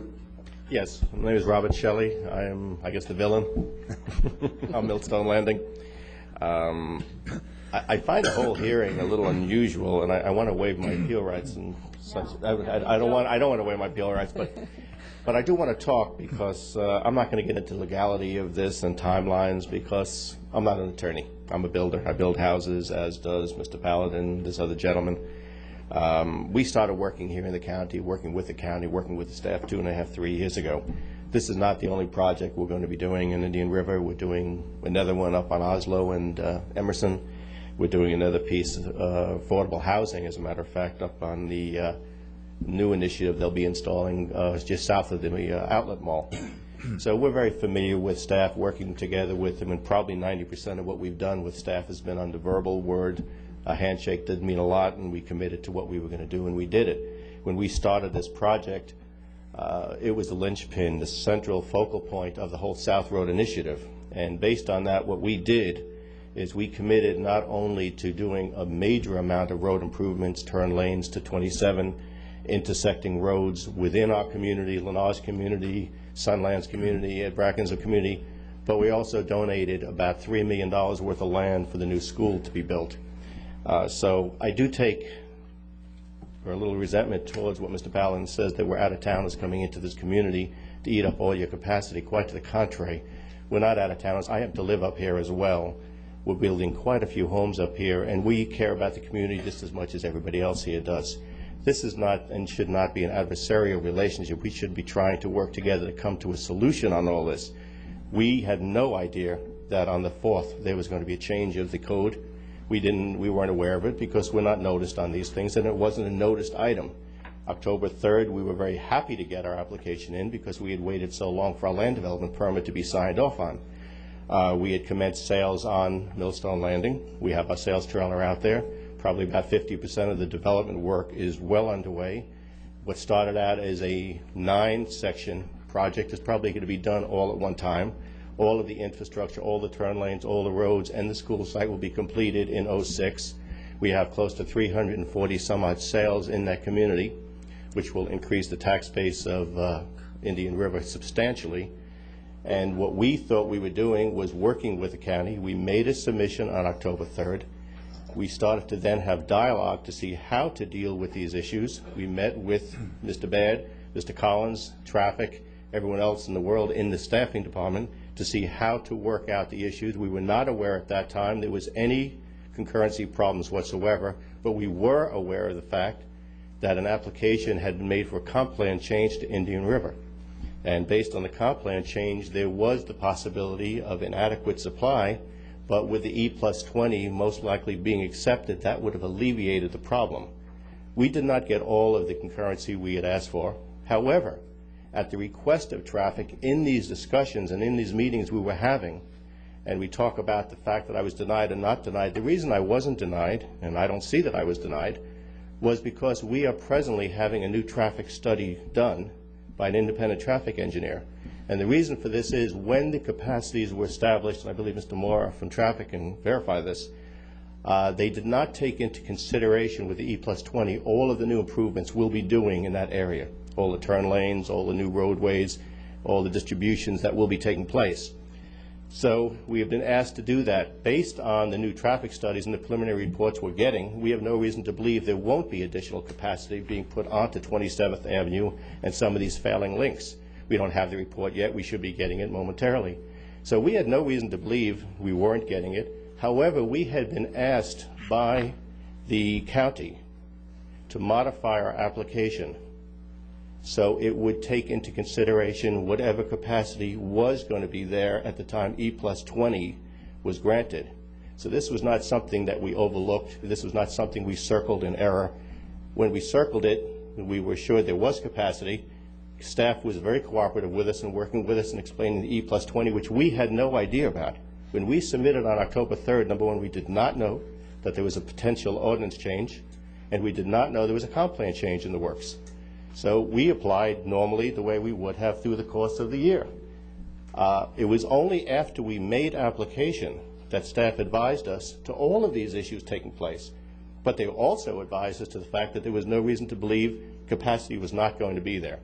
So in answering the question of were we denied, of course we weren't denied because there was no reason to believe we wouldn't get the capacity when it was available. As far as coming up with $9 million, I don't have $9 million. I had to go out and borrow it because under the ordinances that this county has, you have to pay it in advance. If you look at this in the real world, 3 years ago when I started this project, I would have never bought all this land, and I'm not one of these flippers that come in, buy it, and sell it. I'm a builder. My living comes only when I build a house and when we close a house. And I would have never done all this, put school sites in, roads, water, sewer, and then find out I could never build a house. But we work together with the county, we work with the staff, which has been fantastic. We worked with the Planning and Zoning Board. It was those people, it was the P&Z Board, that asked us to give the schools, give these roads, and do all these improvements. But now we sit here now, and I seem like Joe Paladin is the county. And Joe Paladin is the one that's accusing us or making implication or making these statements. And I don't understand that process. If the county had a problem with me, and when we have had problems, we sit down in meetings, we have staff meetings, we discuss them, and in the spirit of cooperation, we always work together to work these issues out. We did what we thought, and we did what at the time the ordinances told us to do. It dictated our methodology. We didn't have a choice. We did it, we submitted it, we put it in, and then about 10 days later, we started finding out, or 8 days later, we found out there may be some issues. We went into Mr. Baird. He called a meeting immediately that day of everybody in traffic, attorneys, planning and zoning, and we worked out the solution. And by the way, they said, are you willing to still put the turn lanes in? And I said, based on what we're talking about, and that's what this letter says, we are going to still put the turn lanes on because everyone was confident E+20 would handle the problem. But if it didn't, whatever it did handle, we were still willing to do the improvements and take less. And that's how this whole thing took place. So here we are today, still willing to proceed. We don't think that we've done anything wrong. We came in, we filed an application, and we made payment. The circling of a number or a letter or a word did not change our intent. What changed it is when the county said, excuse me, but there probably isn't going to be as much as you need. There's other people around. Would you take less? And I said, absolutely. Whatever it takes, we'll put it in writing, send it in as we were requested to do, and that's why we're here today. And that's exactly what we did. Thank you, Mr. Shelley. Anyone have a question, Mr. Shelley, while he's there? Yeah, no, and I can't say that I'm putting this blame on Mr. Shelley. I'm just trying to, there's several people in the audience right now that are affected by this 27th Avenue issue. I've seen them speak. And the issue to me is not whether you did it, it's whether staff allowed you to do it. And that is based solely on the fact that that part of the ordinance, if it's not available with the word that you circled, then we need to change our ordinance to where staff can put it on hold instead of denying it if we're going to go that route. Well, you know, that's a different issue, but the reason I think it wasn't denied is because of the fact that there was capacity coming. And if you, first of all, the intent of the process is dating an application when it gets submitted. And we submitted on an October 3rd date. I had no idea what was going to happen on October 4th. At this point, I'm sure nobody knew on October 3rd what that meeting was going to be. But they didn't even know traffic on October 3rd because the application first had to go to traffic. They had to do the studies, they had to do the trips reports, et cetera, et cetera. So on October 3rd, nobody really knew what was there, including us, including traffic, including staff. This only came about when the traffic studies were analyzed, when the trips were analyzed, the links were analyzed. And yes, Mr. Mora did an internal memo saying there wasn't capacity on that particular day. That doesn't negate my application because all it does is put it on hold until the capacity from the comp plan change would have taken effect. I was still there. I wasn't going away. My community didn't disappear. My application was still dated in there. If this change of ordinance hadn't taken place on the 4th, we wouldn't be here today most likely. So, and if the comp plan change hadn't been changed, we probably wouldn't be here today. But again, I don't know any of this. You know, I don't know any of this. I'm only saying we did what we thought was right. We did what we were asked to do. For 2.5 years, we've been doing what we've been asked to do. And you know, if there's an issue, I would have rather heard it from staff or somebody other than Mr. Paladin, who has personal reasons to gain from all this. Thank you. Okay. Well, we're going to go to Joe. Did you have a comment, Mr. Baird? Yes. You know, there's 2 or 3 things. There's a reason I brought in legal because we do put traffic, we do put things on hold when we're updating traffic studies. We don't deny them. We put them on hold. When I met with Mr. Shelley, he was annoyed at me and staff that we hadn't made him aware that this ordinance was changing. So, you know, we were in a no-win situation, and we went by the letter of the law. I had Will there for that reason. We were in unusual territory. We do put traffic studies on, you know, when until we're sure and there's updates being made, we don't reject or approve. We put them on hold sometimes. And I think Chris will tell you that till we make a determination. And that's what this situation was. And that's why I had Will there. Mr. Shelley at the time was very annoyed because the county overnight had made a change that affected his project. And rightfully so, he did have his application in. And Will said it goes under the old rules. And we were trying to be very careful, and we do put, when people ask for concurrency, we do write and say we're on hold till we make a determination, update a traffic study. That occurs quite frequently. And that kind of solidifies my point, though, Mr. Baird. And the fact is we said there's not total capacity there for your project. Then we put them on hold. We made the determination, and then we put them on hold. Excuse me, there are some other ways we can do that, but... Just before we go further, we need to take a break every hour and a half for the person who does the captioning on the TV feed. So I wonder if we could just take a 5-minute break and let our rest our fingers. We'll be back.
Okay, I'm going to call the meeting back to order, and I think Chris Morrow was at one podium, and this young lady over here was next after Chris.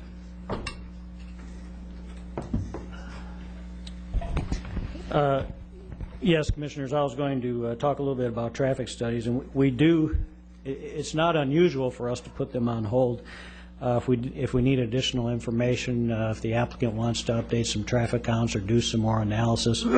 Often when projects are phased, such in the case of Point West, which is about 9 phases, Waterway Village, which is about 4 phases.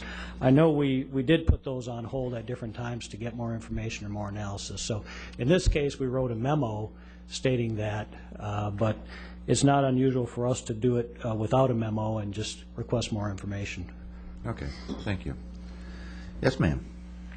Good morning. My name is Beth Ann Krimsky. I'm with Rudy McCluskey at 145 Northwest Central Park Place in Port St. Lucie. I'm here on behalf of Shelby Homes. While Shelby Homes, Mr. Shelley, and I both appreciate the opportunity to address the Commission as Mr. Shelley started, we do not waive any rights by doing so at this time because we do not believe that there is a pending appeal in relation to the concurrency determination that took place on December 12th before the County Commission. So there is no action that's appropriate at this time, and this is actually not a fact-based hearing on that issue.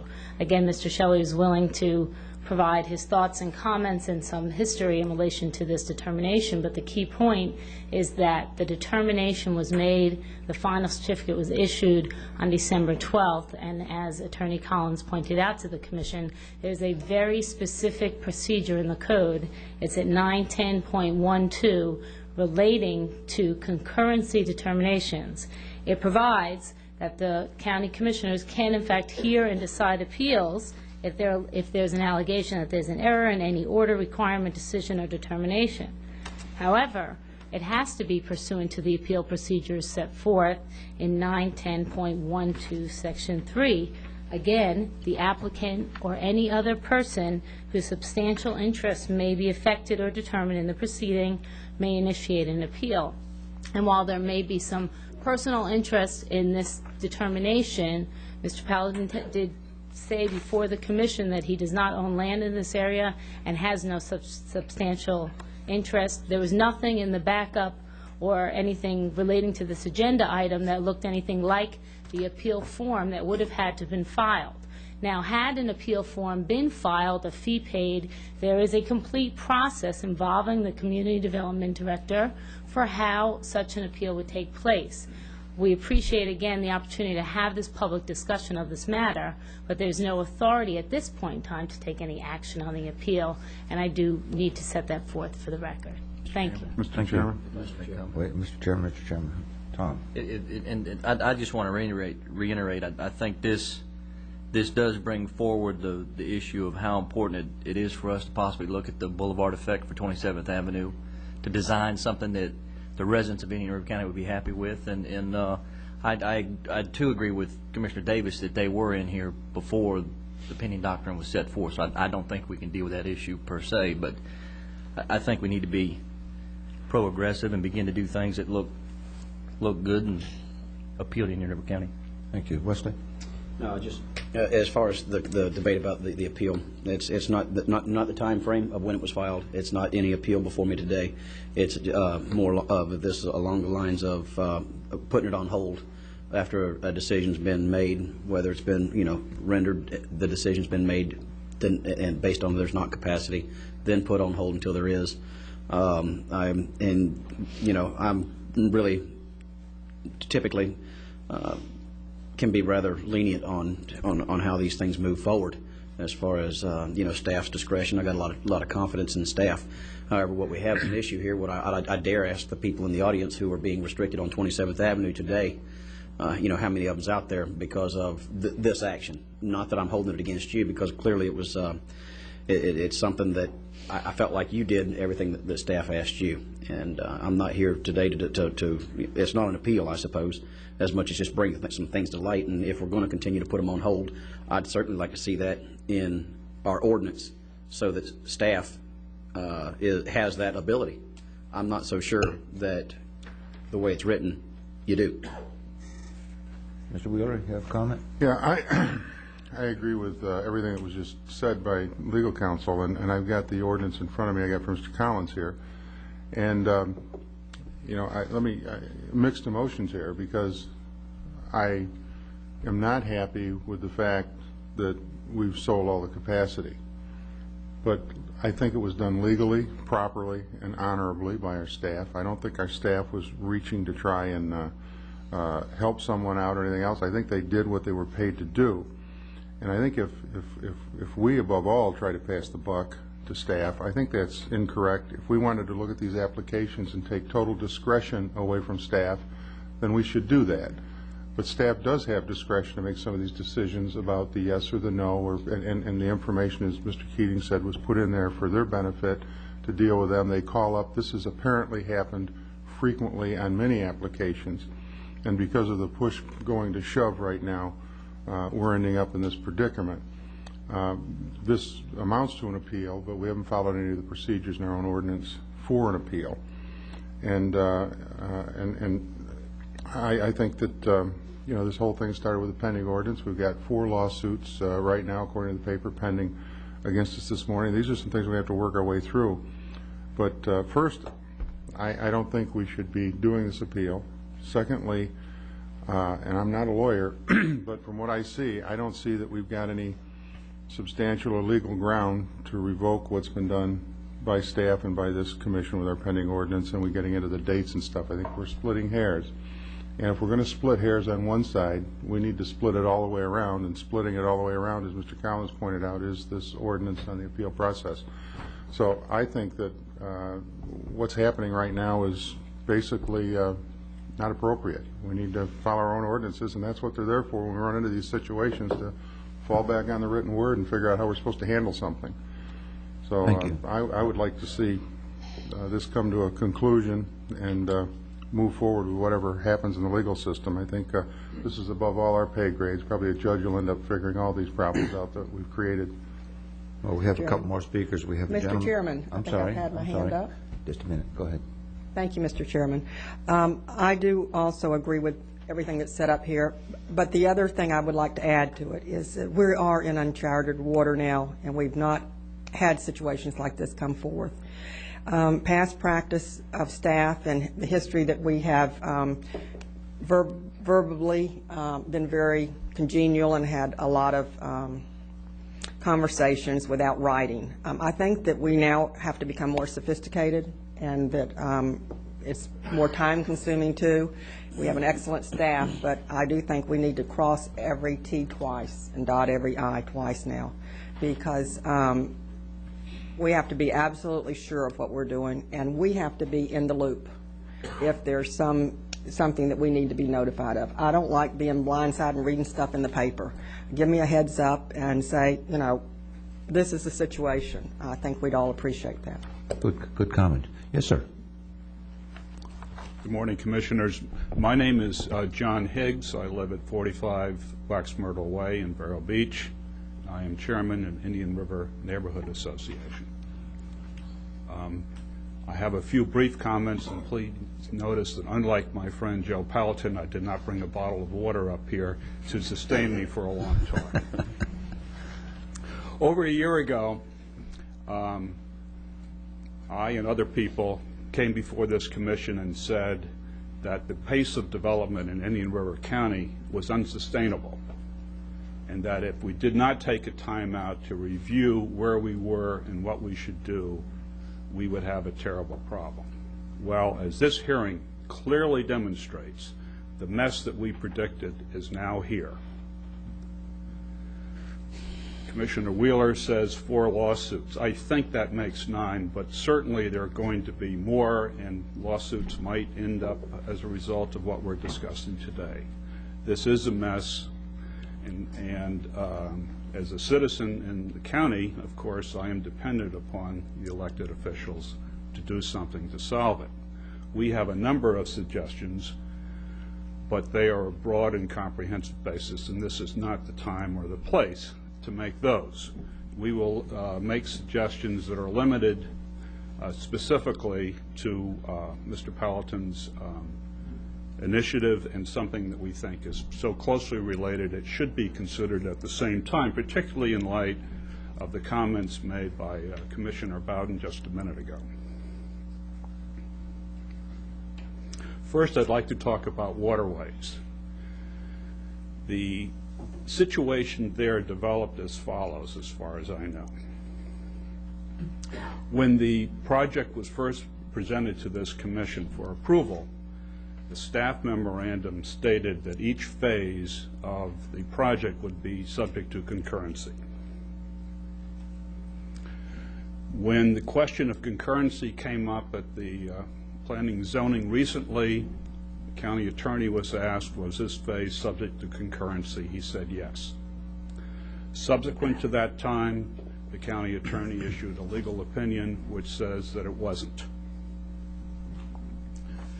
When the attorney for the developer was asked, did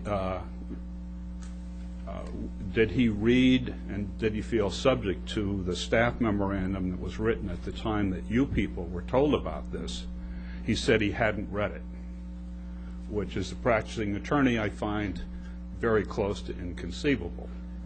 Well, what did the commission do? Well, the commission has retained, as I understand, an attorney to review the legal issue, which is a very good thing to do. What happens if the outside legal opinion comes back that Mr. Collins' second opinion wasn't right and his first opinion was?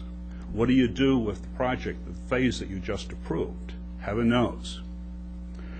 But I think this brings us into really Mr. Paladin's thing. And it's really talking about what reliance do you people have on staff opinions and our staff memorandums, and when staff gives you something, are you in a position to rely upon it? And what is the staff doing to make sure that when they make representations to you as to what a builder is bound to do and isn't bound to do, that the builder is in fact bound? That's our first recommendation, to review that aspect of staff procedures to make sure that when you are given information by your staff, it is binding on all the people who are making the presentation to you. And if staff wants to say things that the builder doesn't agree with, that's fine, of course, but that should be noted so you know where you stand when you're asked to vote on something. The second thing we'd like to address is Mr. Paladin's initiative. The Indian River Neighborhood Association does not have a position as to whether this was done properly or not.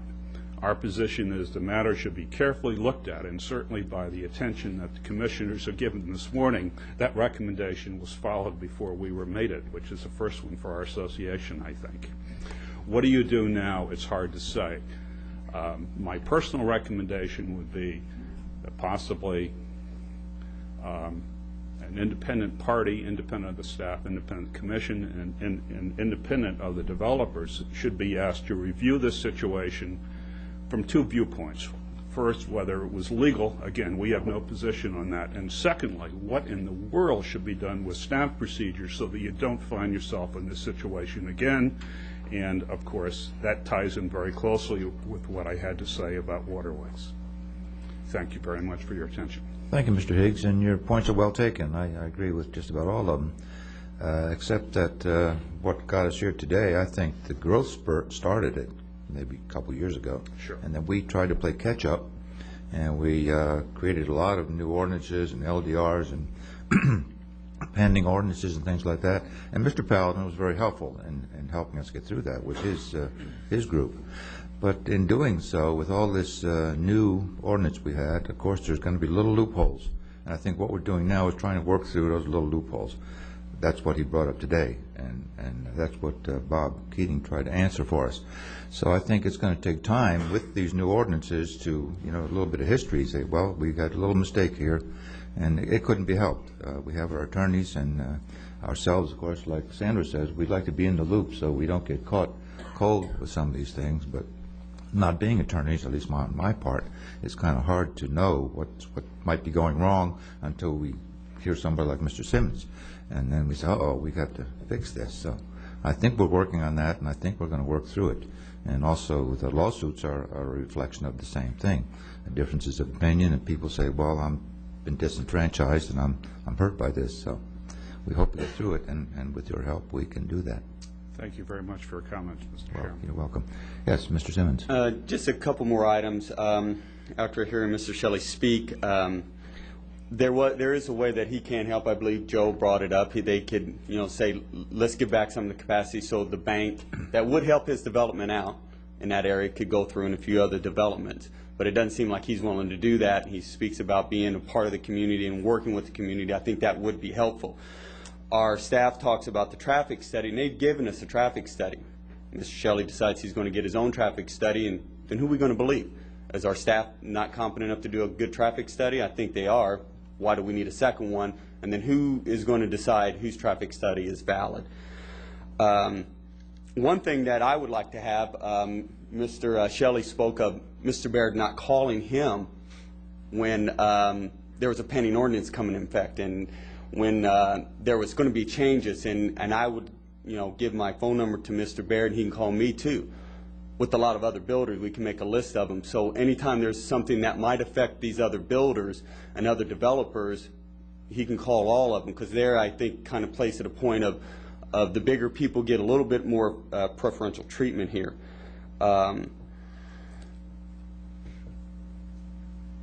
There is the one thing that does upset me a little bit is how Mr. Shelley talked about Joe's commission. I really see sometimes it's staff commission. I see staff sometimes circumventing the commission. I seen this happen a couple weeks back, maybe a month ago, when there was a development from Brackett came in and they circumvented the planning board. The planning said that they did not want to pass the ordinance. They had some questions. The attorneys came up with the planning development and kind of circumvent planning, and you guys voted on it. There I kind of seen that as, and to be honest, I didn't see anything wrong with the development, but I think there's places that when the planning board said, let's stop, we don't want to proceed with this, and all they have to do is bring an attorney, circumvent by the staff's recommendation to come right before the commission. And you guys asked the question about that, well, what's the status with the county planning and zoning board? And they were told, well, they don't understand it. So, they don't understand what's going on, so we're coming and bringing it to you. Well, they should be made to understand. But here again, they did it with you. They decided to, and this problem here I see is a big problem. They got the E+20 and then gave it all to one developer. That should have been brought to the commission. That's not a small little loophole or small little problem. This is not a small development where they're going to eat up a couple traffic concurrencies. They were going to take it all up. And the staff just decided to circumvent you guys, and you allowed them to circumvent the planning board. So it seems like, the staff can kind of, play a little loose with what they're doing here, and that's just my opinion, what I've seen sitting here. They did circumvent the planning and zoning, and I know that Donna Keys was not very happy about that, and I spoke to her about that, and she did not like how they went around them. They said, let's put this on hold. We'll just go around them, don't worry, and we'll go right to the commission. And I see they kind of did the same thing with Mr. Shelley's development. They just, let's go ahead and do this, and I don't think you guys would have passed it. I mean, honestly, I don't think that if they would have came in and said, well, we're going to only take 500 of the 600 homes and eat up every bit of capacity, would you guys vote for it? No. You probably would not have. So maybe there's nothing you can do now, but, this seems to be a real problem. A real problem. Thank you. Thank you for your comments. Yes, Gary? I'd just like to comment because, thank you, Wesley. What was mentioned about last week's meeting and what happened, I don't fault staff for that. My understanding of what happened, I just want to set the record straight, because staff's getting a lot of blunt here that I don't think they deserve. But the bottom line is they didn't talk about the bonus room, I don't believe, at the planning and zoning meeting. and it was approved by planning and zoning with 20% two-story, 80% not two-story, and then they came in to staff and added the bonus room, and staff brought that forward with a recommendation, and this commission made that decision. It wasn't a unanimous vote, but this commission made that decision, not staff. They just came in with a recommendation and telling what happened. That wasn't the, that's not the development I'm talking about. Okay, This I'm happened sorry. about a month ago, where Brackett had they had a development they were doing off of State Road 60. And what it was, and like I said, it was a piece of property, and there were some mobile homes around the area, and they were wanting to put houses in. This happened approximately a month ago, sometime back in December. This is what that was. It wasn't that one. That's what I was talking about. I, to be honest, didn't really see a problem with their development. I didn't know enough about it. You know, it looked fine to me. But what I'm saying is that the county, the planning and zoning did not approve it. And they didn't necessarily disapprove it, but they had questions, and they wanted them answered. And the staff said, it told you, I sat right back here, and they told you guys that they didn't have enough, they didn't understand, so they weren't apparently going to give them the information to help them understand. Okay. That was about a month ago. I think Joe had something going on then also on the pending ordinance thing. That's I'm sorry, I misunderstood. That's okay. I just wanted to clear that up. Thank you. Thank you, Mr. Simmons. I assume that we're ready to leave this item? No? Two more. George? Mr. Chairman, George Christopher. You have a situation where business as usual no longer doesn't work. You've created, or there's been created, a very valuable commodity. It's called concurrency. It's called a building permit. And I think in that circumstance, two things. One, you have to avoid any appearance of favoritism. And you're walking through a field of legal eggshells. And it's not easy. On the particular millstone, you've heard it over and over again. I don't want to get into it. I do note it's hard to say that the October 3rd payment of the impact fee or filing for concurrency was business as usual. That isn't the way it normally has happened in the past. Developers normally wait until they're going to pull their building permit. And putting applications on hold when you have a lot of concurrency, sure, why not? But that isn't what you have here. Nor is this an isolated incident, which concerns me. There's another project that 2-3 months ago I asked about at P&Z, Orchid Landing, where they were approved for concurrency under circumstances where there was immediately created negative capacity, and that's not possible. It was explained that they got approved, and then there was a change in the count, and that's what created the negative. But in fact, apparently they got approved after the count change occurred. Waterways is another incident, and I'm not raising the issue, the legal issue here. I assume Mr. Baird and Mr. Collins, you're going to be asking for authority to get a legal opinion there.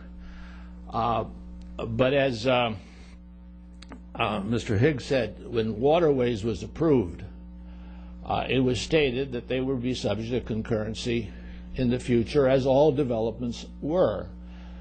And as all developments are supposed to, they should have signed an agreement that said they understood there was no guarantee that there would be concurrency when they sought a building permit. My understanding was that no such agreement was signed. My concern is that how many other developers have failed to sign that kind of agreement? And if they haven't, what kind of legal hole have you dug yourself into?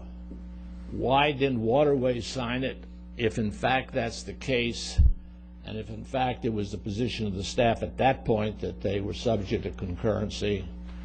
I don't know, but I don't know what we're dealing with here, but I think you have to find out. The suggestion was some sort of an independent inquiry as to what procedures have to be changed in light of the fact that you've now created this. You haven't created it. There's been created this very valuable commodity. And the fact that one developer is a good guy, he's doing everything in good faith, that's irrelevant, because for every developer that you give a building permit to, you're going to take it from another developer. And they're all acting in good faith. So that's what I have to add. Thank you. Thank you. I see a hand on this side. Yes, good morning, Commissioners. My name is George Sigler, and I live at 155 31st Avenue in Vero Beach.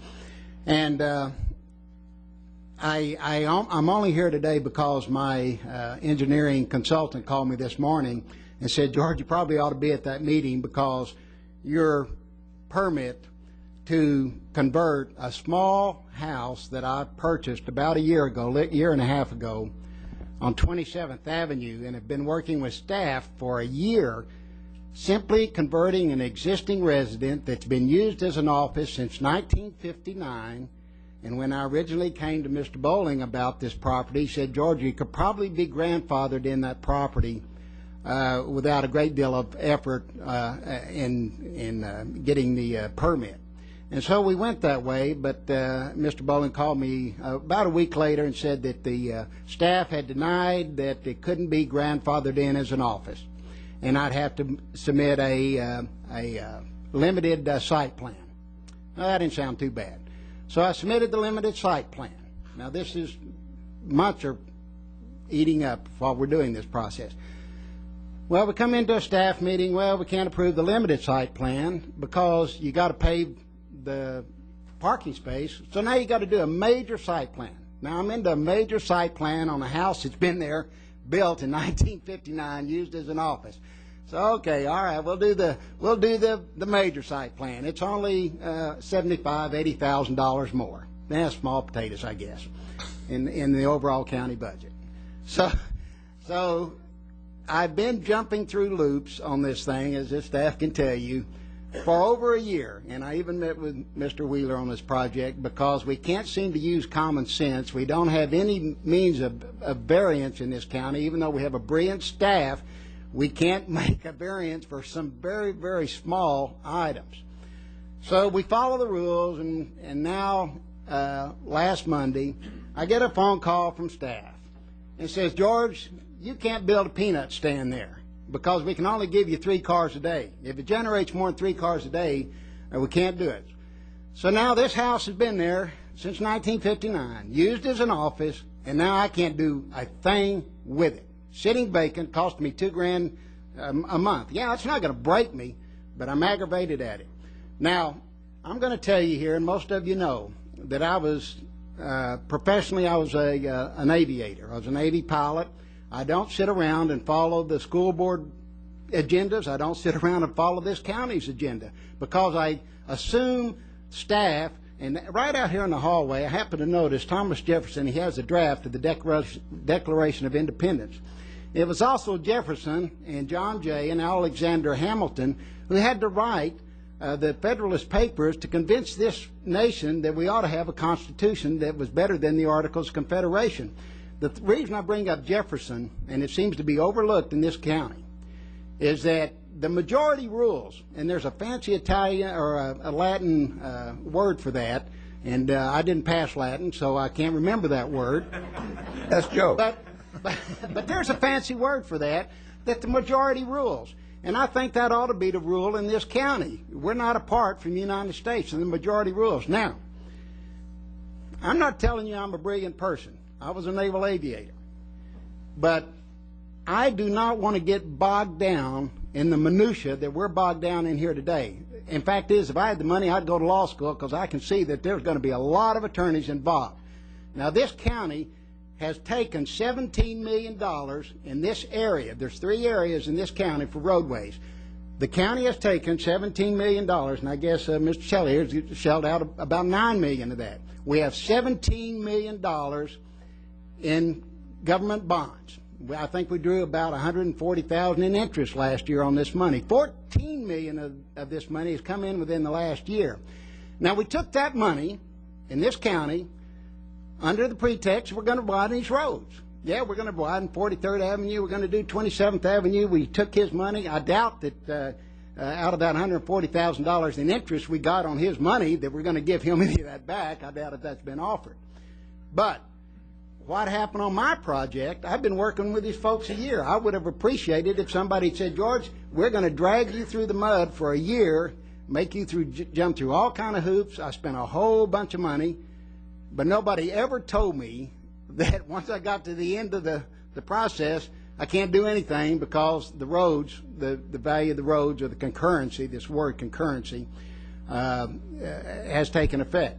I think it's wrong, and I know this is going to be on TV, and I'm telling the community, what we've done in this county is wrong. Now, I'll tell you what's wrong, and this is clear to me, and I do not know why it's not clear to this board or the board preceding this board. You've complimented this staff on the excellent work they've done, and I'll tell you one thing, I do government contract work. I run all the Social Security warehouses throughout the whole United States. I furnish pilots to the U.S. Air Force. I do some complicated things, and I have to have some clarity in what I do. And I make all these decisions independently what I do with the government. But I'll tell you one thing government's good at. They're good at counting numbers. Boy, if I miss a number, misadd or missubtract, they're good at that. And these guys are good at that. And they've told this commission and the commission preceding this commission in no uncertain terms since 1990, the widening the 43rd and 27th has been on the comp plan. It was supposed to have been done by 1996, the widening. But in all of our wisdom, we decided that, well, we didn't have this problem with these developments then, and so we didn't do anything. And we voted, no, we're not going to widen the roads. Now, what happened last year? These fellas are still telling you, in fact, they had a visual presentation, and they had the numbers, and they're good at numbers. And they're telling you there's a hurricane coming. These roads are going to be clobbered bumper to bumper. And I happen to access those roads every day. So, they're telling you this, we're going to have a disaster here. And all of a sudden, we're here at this meeting as if this was unexpected. It's just phenomenal to me that you ignore your staff. They're telling you there's going to be bad situation, and then now we're down here in minutia, and that's what we're in today. We're talking about this, we're talking about that, who signed this, who signed off on that. That is all totally irrelevant. If you people had done the right thing a year ago and voted to widen these roads, taken county staff, if you're not going to take the recommendations and listen to a few people, and fact is, I'm going to tell you how many people you listen to here. And I won't even charge you as a consultant to do this. If you want to pay me, that'd be fine. But it took me about 20 minutes to ride down 27th Avenue from Oslo Road to 60. And it took me about another 20 minutes to ride down 27th Avenue from 60 down to Oslo. There's 278 single-family homes total that are affected by widening those roads. About half of those sit so far off the roads, probably more than 100 yards, that those people probably, if they were here today, would say, yes, we welcome it. I really do not believe that those people on 27th and 43rd understand. It's the old saying, you better be careful what you wish for. Because if they wish that those roads are not widened, they'll never be able to get out of their driveways. But the point is, this community, there's a silent majority out there, I'll assure you, and that's what Jefferson was trying to tell people. If you read his writings, you'll understand that you're here to protect the interest of the majority. Yes, we can pack this room with a few folks that are the minority saying, hey, we don't want to write it. And I'm just using the road count, and I could be wrong, but you got the expert here, but I used his numbers. For the betterment of that, say, 258 folks that live on 27th and 43rd, you're going to affect at least 20,000 folks that have to use those roads. So the numbers are easy to me. For 20,000 people, you've elected not to widen the roads for the betterment of about 250. Now, I'm not telling you here, and I applaud those folks that live on 27th and 43rd that have come in here and made their case. And because in this country, the minority has rights, and we have to protect those rights. But we don't protect those rights for the detriment of the majority of us. Now, I'm not opposed to development. I'd probably be a developer too if I was smart enough, but I can't follow all these rules. But I will tell you that to to sell my rights to those roads, and I'm not faulting anybody. He was told that these developers, they could buy the rights to those roads. I wish somebody at county staff had told me 6 months ago, 2 months ago, that I got to put my money up or I can't use my property. I really would have appreciated that. But I guess what I'm saying here, the solution to this is really easy. All you have to do is vote to widen those roads, and we're not going to go to court. Now, I hate to see us spend a part of that $17 million that was dedicated to improving these roads, paying a bunch of attorneys, and I don't have anything against attorneys, you're just doing what you're paid to do what is right. And we won't be down in this minutia, because I guarantee you none of us here, except the folks that are attorneys, none of you that I know of are attorneys up here. We're speaking through our nose. We don't know what we're talking about, and we're going to be doing this in a court of law, and we don't need to be there. We don't need to be spending our tax money. We don't need to be spending this developer's money.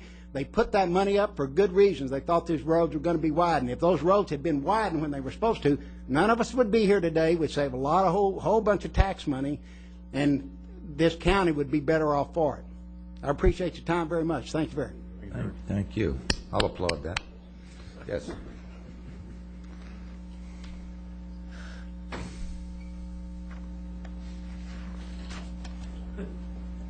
Good afternoon, Commissioners. My name is Diane George, and I live at 1515 27th Avenue, and I only have one wish. Next time, please, do I have to follow him? I learned a long time ago, be concise, be brief, and be seated, and I will do that. I'm concerned with the Commission. I have an article in the newspaper this morning, and it said we should be able to trust our elected officials to do what they said they were going to do. One of you concerns me a little bit this morning because Mr. Sigler, last time I followed him, spoke about the people that had signs in their yards in 27th Avenue. Well, I have room to put a sign in my yard, okay, and I was the person he was talking about. I'm concerned this morning because one of the commissioners that ran on was already here and believed in three-laning 27th and 43rd. And I firmly believe that we need to hold the line on Oslo Road. And if we begin widening our residential roads, 27th and 43rd, we've given up the game and we've given away our county. I don't want to see it. It's not my house. It's the entire county that I am concerned with. The concern I have this morning is that with a 5-lane road in front of my house, we'll put that road 18 feet from my front door. It will be raised up, and when I open my front door, water will come in running off the road. One of the commissioners this morning said, no, we need to put a boulevard. Well, I have all kinds of visions that now it's not going to be 18 feet in front of my front door. I'm going to be sleeping on asphalt in my bedroom. Thank you. Thank you. Chairman, if I can comment that. Yes, you may. I think she's, I guess, alluding to me. And I was elected in 2004, and boy, things have changed from 2004 to 2006. And I'm a firm believer, and I've said all along, even when I battled the situation of not widening 5 lanes for 43rd or 5 lanes of asphalt, I believe I've said all along that a boulevard effect would be the way to go, a boulevard effect that the people of Indian River County would like. And I stand on that. I don't think you would be sitting in asphalt. I believe there's a 100-foot right-of-way on 27th. Bob, correct me if I'm wrong. Jim Davis. Or Jim Davis. And I think this is a design that would be landscaped, it'd be swaled, it'd be bike paths on both sides, and unfortunately 2006 is different from 2004. How do we get to 43rd Avenue from Joe Paladin's request? It's all concurrent with 27th. Do we have 100-foot right-of-way, Jim, on? We do in some sections of 27th, and some we have 80 feet, but it varies from 80 to 100. In some areas we have a Murphy Act right-of-way, which is 100 feet from center line. So it's hard to give a broad brush answer and just say, yes, we have 100. Some areas we have 80. Gotcha. I have one question, Jim Wise up there. Go ahead. I'm curious. Would a boulevard work in an area where you've got so many driveways and everybody have to do U-turns? In the design, would it be designed that way? Just a question. It could work with circular drives. You know, you'd have to do some driveway modifications to individual driveways, and it could work. You see it, you know, many locations throughout the state and throughout the country. Well, wouldn't you have to come out like on Route 60, where people have to come out and go east or go west from the developments out there, and then do a U-turn and come back east again? So, with all the driveways that are along those streets, would that be a good design where they've got to come out and go in one direction to make a U-turn? You're going to block traffic up and even slow it down by having more U-turns. I mean, we talk about 2.5 and 3 second intersections, and I don't know. I'm not an engineer. In my opinion, with a circular driveway serving the residences, it would be safer than the congestion on a 2 or 3 lane road, because you're really complicating ingress and egress from private property when you have a 2 or 3 lane road that's at level service E. I don't see the circular changing the U-turns, though. No, well, you don't have to back into the roadway. The circular driveway gives you the option of entering the road Well, we can get into the that. forward I was direction. just curious. And the right turns are safer than the left turns on opposing traffic. The U-turns are, the DOT, a lot of agencies have done studies that show U-turns are safer than trying to oppose 2 directions of traffic. Okay. Thank you, Jim. Thank you. Mr. Pellin, you want to wrap up your item? Yes. I'd like to make a quick comment on the road comment while I'm here. Okay. You know, the people on 27th Avenue and 43rd Avenue and any of the rest of those avenues out there, they're individual people with individual needs and wants. You know, you can't just brush paint over it and say we need so many lanes of traffic and everybody is going to be affected the same way. I'm in a process. I met with some people on 43rd Avenue last night with my friend Mr. Beardsley here, who was on my committee until about 8:30 at night. And we're going over different ideas and different things we can do. And we're trying to design some things that would accommodate the county's concurrency and still accommodate all the people's needs. A lot of the people have spoke to me individually, and they said, you know, Mr. Paladin, if I had to give up something or if I had to adjust to something and it's the better for all my neighbors in the county, you know, I'm not so much against that. But if I have to adjust to something and give something up just to make some developer richer, I ain't interested. You know, so it's just a way of taking on that situation and speaking to each one of them individually. And I'm taking the time to try and put that together with the idea that we can get rid of these lawsuits and do what we need for the county to proceed. I don't want to see it go that far, and I'll be reporting to you all as I make progress. Now, having said that, going back to my original item, number one, Mr. Collins, I have no personal gain on 27th Avenue. And any personal gain I have had ever on one of my projects, because I'm a developer, I brought forward to this commission before I proceeded. And I've set my personal gain on my developments in back of me and put the county's best foot forward. So I just wanted to make that clear because that was indicated. And secondly, I'm not coming forward to play Perry Mason here and be an attorney. I brought some facts forward that I thought needed to be brought forward. And I just can't believe that any one of you 5 people up there can tell me if all these facts were brought forward at a timely manner when they could have been brought forward, not should have, could have been brought forward. I can't see any of you voting to lower the level of service of our roads with possible sanctions from the state to go ahead and proceed with one developer. Not that I'm picking out Mr. Shelley or anybody else. I just don't think you'd have done that. You'd have done it in the best interest of the county, speaking for y'all. You'd have done it to keep the county moving along while we're trying to get this road program together. You'd have done it because it would have kept lawsuits from coming forward, maybe in some instances, while we're trying to, put a program in place. I think that's what you'd have done. And what I'm asking, and what I was asking, is I'd just like to see this go through the channels that wasn't in place because of the ordinance that Mr. Davis put forth with me, but it was in place for a long time, saying that if a project came forth and was denied, that it came before the county commission. That's all I asked, and I feel comfortable. If it came before the county commission and you 5 guys said it was okay, I would not say a damn word about it.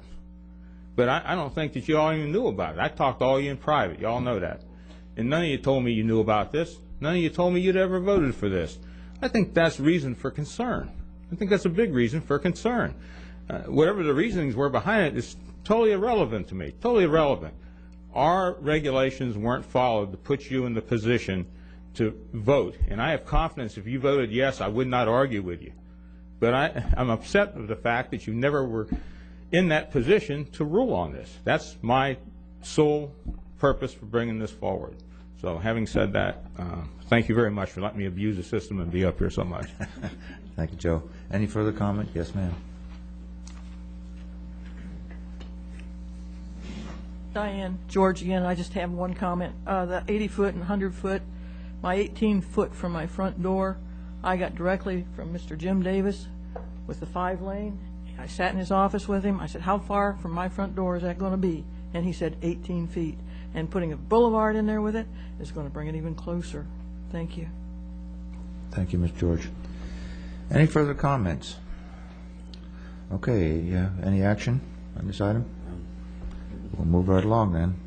Okay, item, let's see, 9C1, public notice items. Notice of scheduled public hearings for January 24th, 2006. A, Kevin Bailey's rezoning. Request to rezone plus or minus .55 acres located north of 83rd Street and approximately 110 feet west of U.S. Highway 1 from OCR, Office Commercial Residential District, to CL, Limited Commercial District. Complete Services of Indian River County, Inc., owner, Frank Johnson, agent. This is quasi-judicial. Item B, Byron Beatty's rezoning. Request to rezone plus or minus 17.53 acres located at the northwest intersection of 16th Street and 66th Avenue from A1, Agricultural 1 District, up to 1 unit per 5 acres to RM6, Multiple Family Residential District, up to 6 units per acre. Byron Beatty, owner, Bruce Barquette, agent, quasi-judicial. Item number C2, notice of scheduled public hearing for February 7th, 2006. Public notice, residency restrictions for registered sex offenders. From the memo dated January 9th, this is legislative. Item 10, county administrators matters, none. Departmental matters, there are none until we get to public works, which is 11I1, traffic impact consultant review. We have a presentation on this, or what's your pleasure? Chris Mora, again, County Traffic Engineer. We didn't prepare a presentation on this, but this is a follow-up to the Planning and Zoning Commission's request and the board's request that we get a traffic impact analysis done by an outside traffic engineering consultant. And the proposal that you have before you is a proposed contract from McMahon and Associates to do just that, review of our entire traffic impact study process to make sure that we're doing it in accordance with best practices, our trip generation, our loading of trips onto the network, when we vest trips, and things of that nature. Okay. Any questions, Dad? I have one comment, if I could, to Chris, and I guess this is probably on page 179, Chris, which is item C, the comparative review.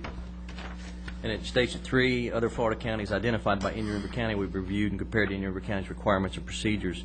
Are we going to also listen to the consultant if he comes forward and has 3 additional different types of communities? Right. He has, since he put together this proposal, we've had a meeting with him, and we've actually decided to have him look at 5 different local Florida governments, and including one out-of-state example of traffic impact procedure. So he will be coming back with us with those comparative analyses. Thank you. Any further questions? Yes, sir, George. Mr. Christopher. I have a couple of comments, if I may, George Christopher. I make a comment with a good deal of trepidation. This started over 5 months ago, and so I don't want to raise anything that's going to slow it down. One thing I think Mr. Lowther touched on, and I think Chris confirmed, we're looking at other counties, but the test is best practices. I've heard Bob Keating say that our county probably does it better than any other county in Florida, and I concede that point. And we're not seeking to prove we do it worse than other counties in Florida. The test is what's best practice for Indian River County, a county that believes in low density, that has a limitation on height, that is subject to intensive growth pressures, and that wants to maintain the character of the community as it is. And the best practices for Indian River County should be the test, not what other communities are doing. Secondly, in the scope of review, and I assume it's just implicit, there's nothing here about how we deal with pre-approved projects, which is the cumulative issue that we're all familiar with. There's nothing in here on how we deal with or how we look at, or in doing traffic analysis, the fact that St. Lucie County is at our border doing massive high-rises. I assume that issue, Chris, is embedded in the generalities that are here. And the third thing is, this calls for 4 meetings with staff, with the consultants. I would ask that those meetings be open. I, as a P&Z commissioner, would like to attend, and I would request, and I suspect other commissioners may wish to attend. I think they're always open. Those meetings will be open. Well, then I would request a notice be given before. All right, you can do that. Yeah, that'd be fine, especially for you.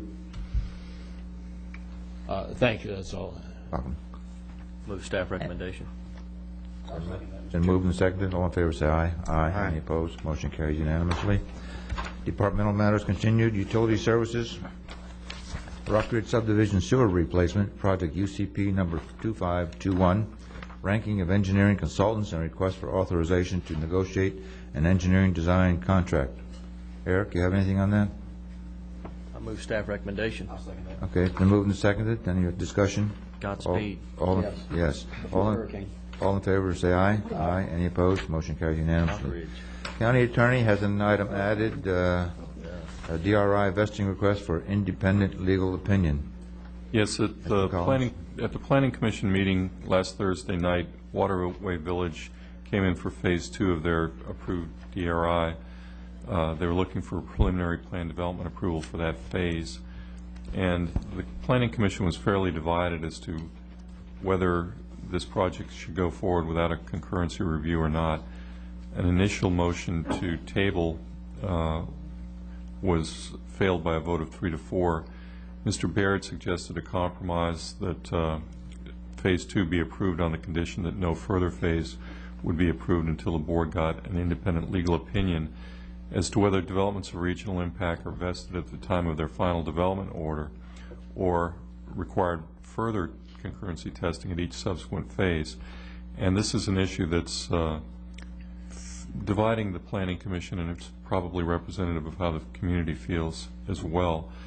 And the recommendation is to authorize me to get an independent legal opinion on this issue. Do DRIs vest when the development order is issued, or does each subsequent phase have to go concurrency scrutiny? I talked to Mr. Shubin, who's handling some of our pending ordinance cases, briefly about this. He said he'd be willing to render an opinion on a legal basis.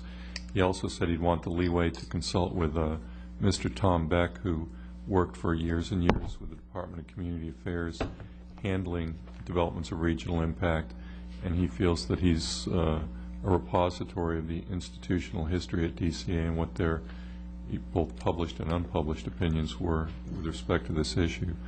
So if the board agrees, we would seek that independent review of when DRIs are vested. Right now, the DCA position has been that they vest pursuant to statute and their own opinions at the time that the final development order is issued, unless the final development order reserves the right in the local government to conduct subsequent reviews at later stages. Our development order for Waterway Village didn't make any such reservations, but that's my reading, and the thought is get another set of eyes to look at this and perhaps give some comfort to the community that has a variety of opinions on this, that we're not just being cavalier at making these decisions, we're trying to look at them real hard. I think in light of what we've seen here today, it might not be a bad idea to review them occasionally. That's what you said. Rather than invest them at the beginning, you invest them with each successive phase. Is that what you're saying? Yeah, but the dilemma with that is this is our only DRI right now. Well, and I think DRIs too, and correct me if I'm wrong, they go through a more thorough process. They go through the Regional Planning Council, if I'm not mistaken. They have to institute a lot of changes that are stipulating what they're going to do as far as a DRI, and have all those above board. They go I think that's where the problem lies with the P&Z. They go through a much more rigorous review at not only the local but the regional level with the DOT looking at it. They have conditions imposed in the development order to mitigate any impacts that are identified on the roadway system before they get a certain number of COs issued. They have certain improvements that are required. And I think because of that, and because they're larger projects with bigger investments, they're considered to have greater vesting rights. That's not to say that we cannot in the future reserve rights to further concurrency reviews at later stages of DRI approvals. I think that the catch-22 here is that a developer comes in with 100 lots, he's got to pay for his or did until our pending ordinance, had to pay for his concurrency up front and give us the cash to be vested. With a DRI, they come in and they say, well, we're vested because we're a DRI. They haven't given us a nickel, and on top of that, the accountant hasn't even been counted. And it creates a real serious situation here for concurrency. Yeah. So I really think that, in fact, from what I'm seeing here in the last couple of weeks, maybe we ought to put Shubin on retainer. I don't know. You know, we're. But Gary, with the DRI process, and I remember this with Waterway Village, and Commissioner Newberger, I think you had some comments when we had that meeting up here with the Treasure Coast Regional Planning Council. We had some issues with the commercial section, and the Regional Planning Council wanted it elsewhere, and we said, no, we want it to be done this way, and Waterway Village had to go back and change that, and redesign that structure. And we also had the opportunity of saying we want 43rd Avenue to run all the way through your development, and they didn't want to do that. So that we still have, and those of us that serve on the Treasure Coast Regional Planning Council, we still have a viable voice when it gets at that level also. And I'm not opposed to outside counsel. I think the more sets of eyes and ears you have on it, the better off you are. Do you need a motion on this? Yes, ma'am. Move approval. Second. But under discussion, I just like, my general opinion about a DRI and going through Treasure Regional Planning Council and so on and so forth isn't to give the developer more benefits or more protection. It's to give us more heads up about what we need to deal with because of its impact on our community. And there is a legal question here, whether it's date current from when we adopted our comprehensive land use plan, whether what the state law says doesn't apply because of the time when we adopted our rules. And so I think I think that just doesn't make sense that we have two laws out here that are contradictory. We're wrong either way. I think it's a good idea, Will. Any further discussion? All in favor of the motion, say aye. Aye. Any opposed? The motion carries. Commissioner items, anybody? Special districts and board? None? I believe the meeting is adjourned at 11:37, 33. For him to have the shortest agendas coming out, we sure spend a lot of time.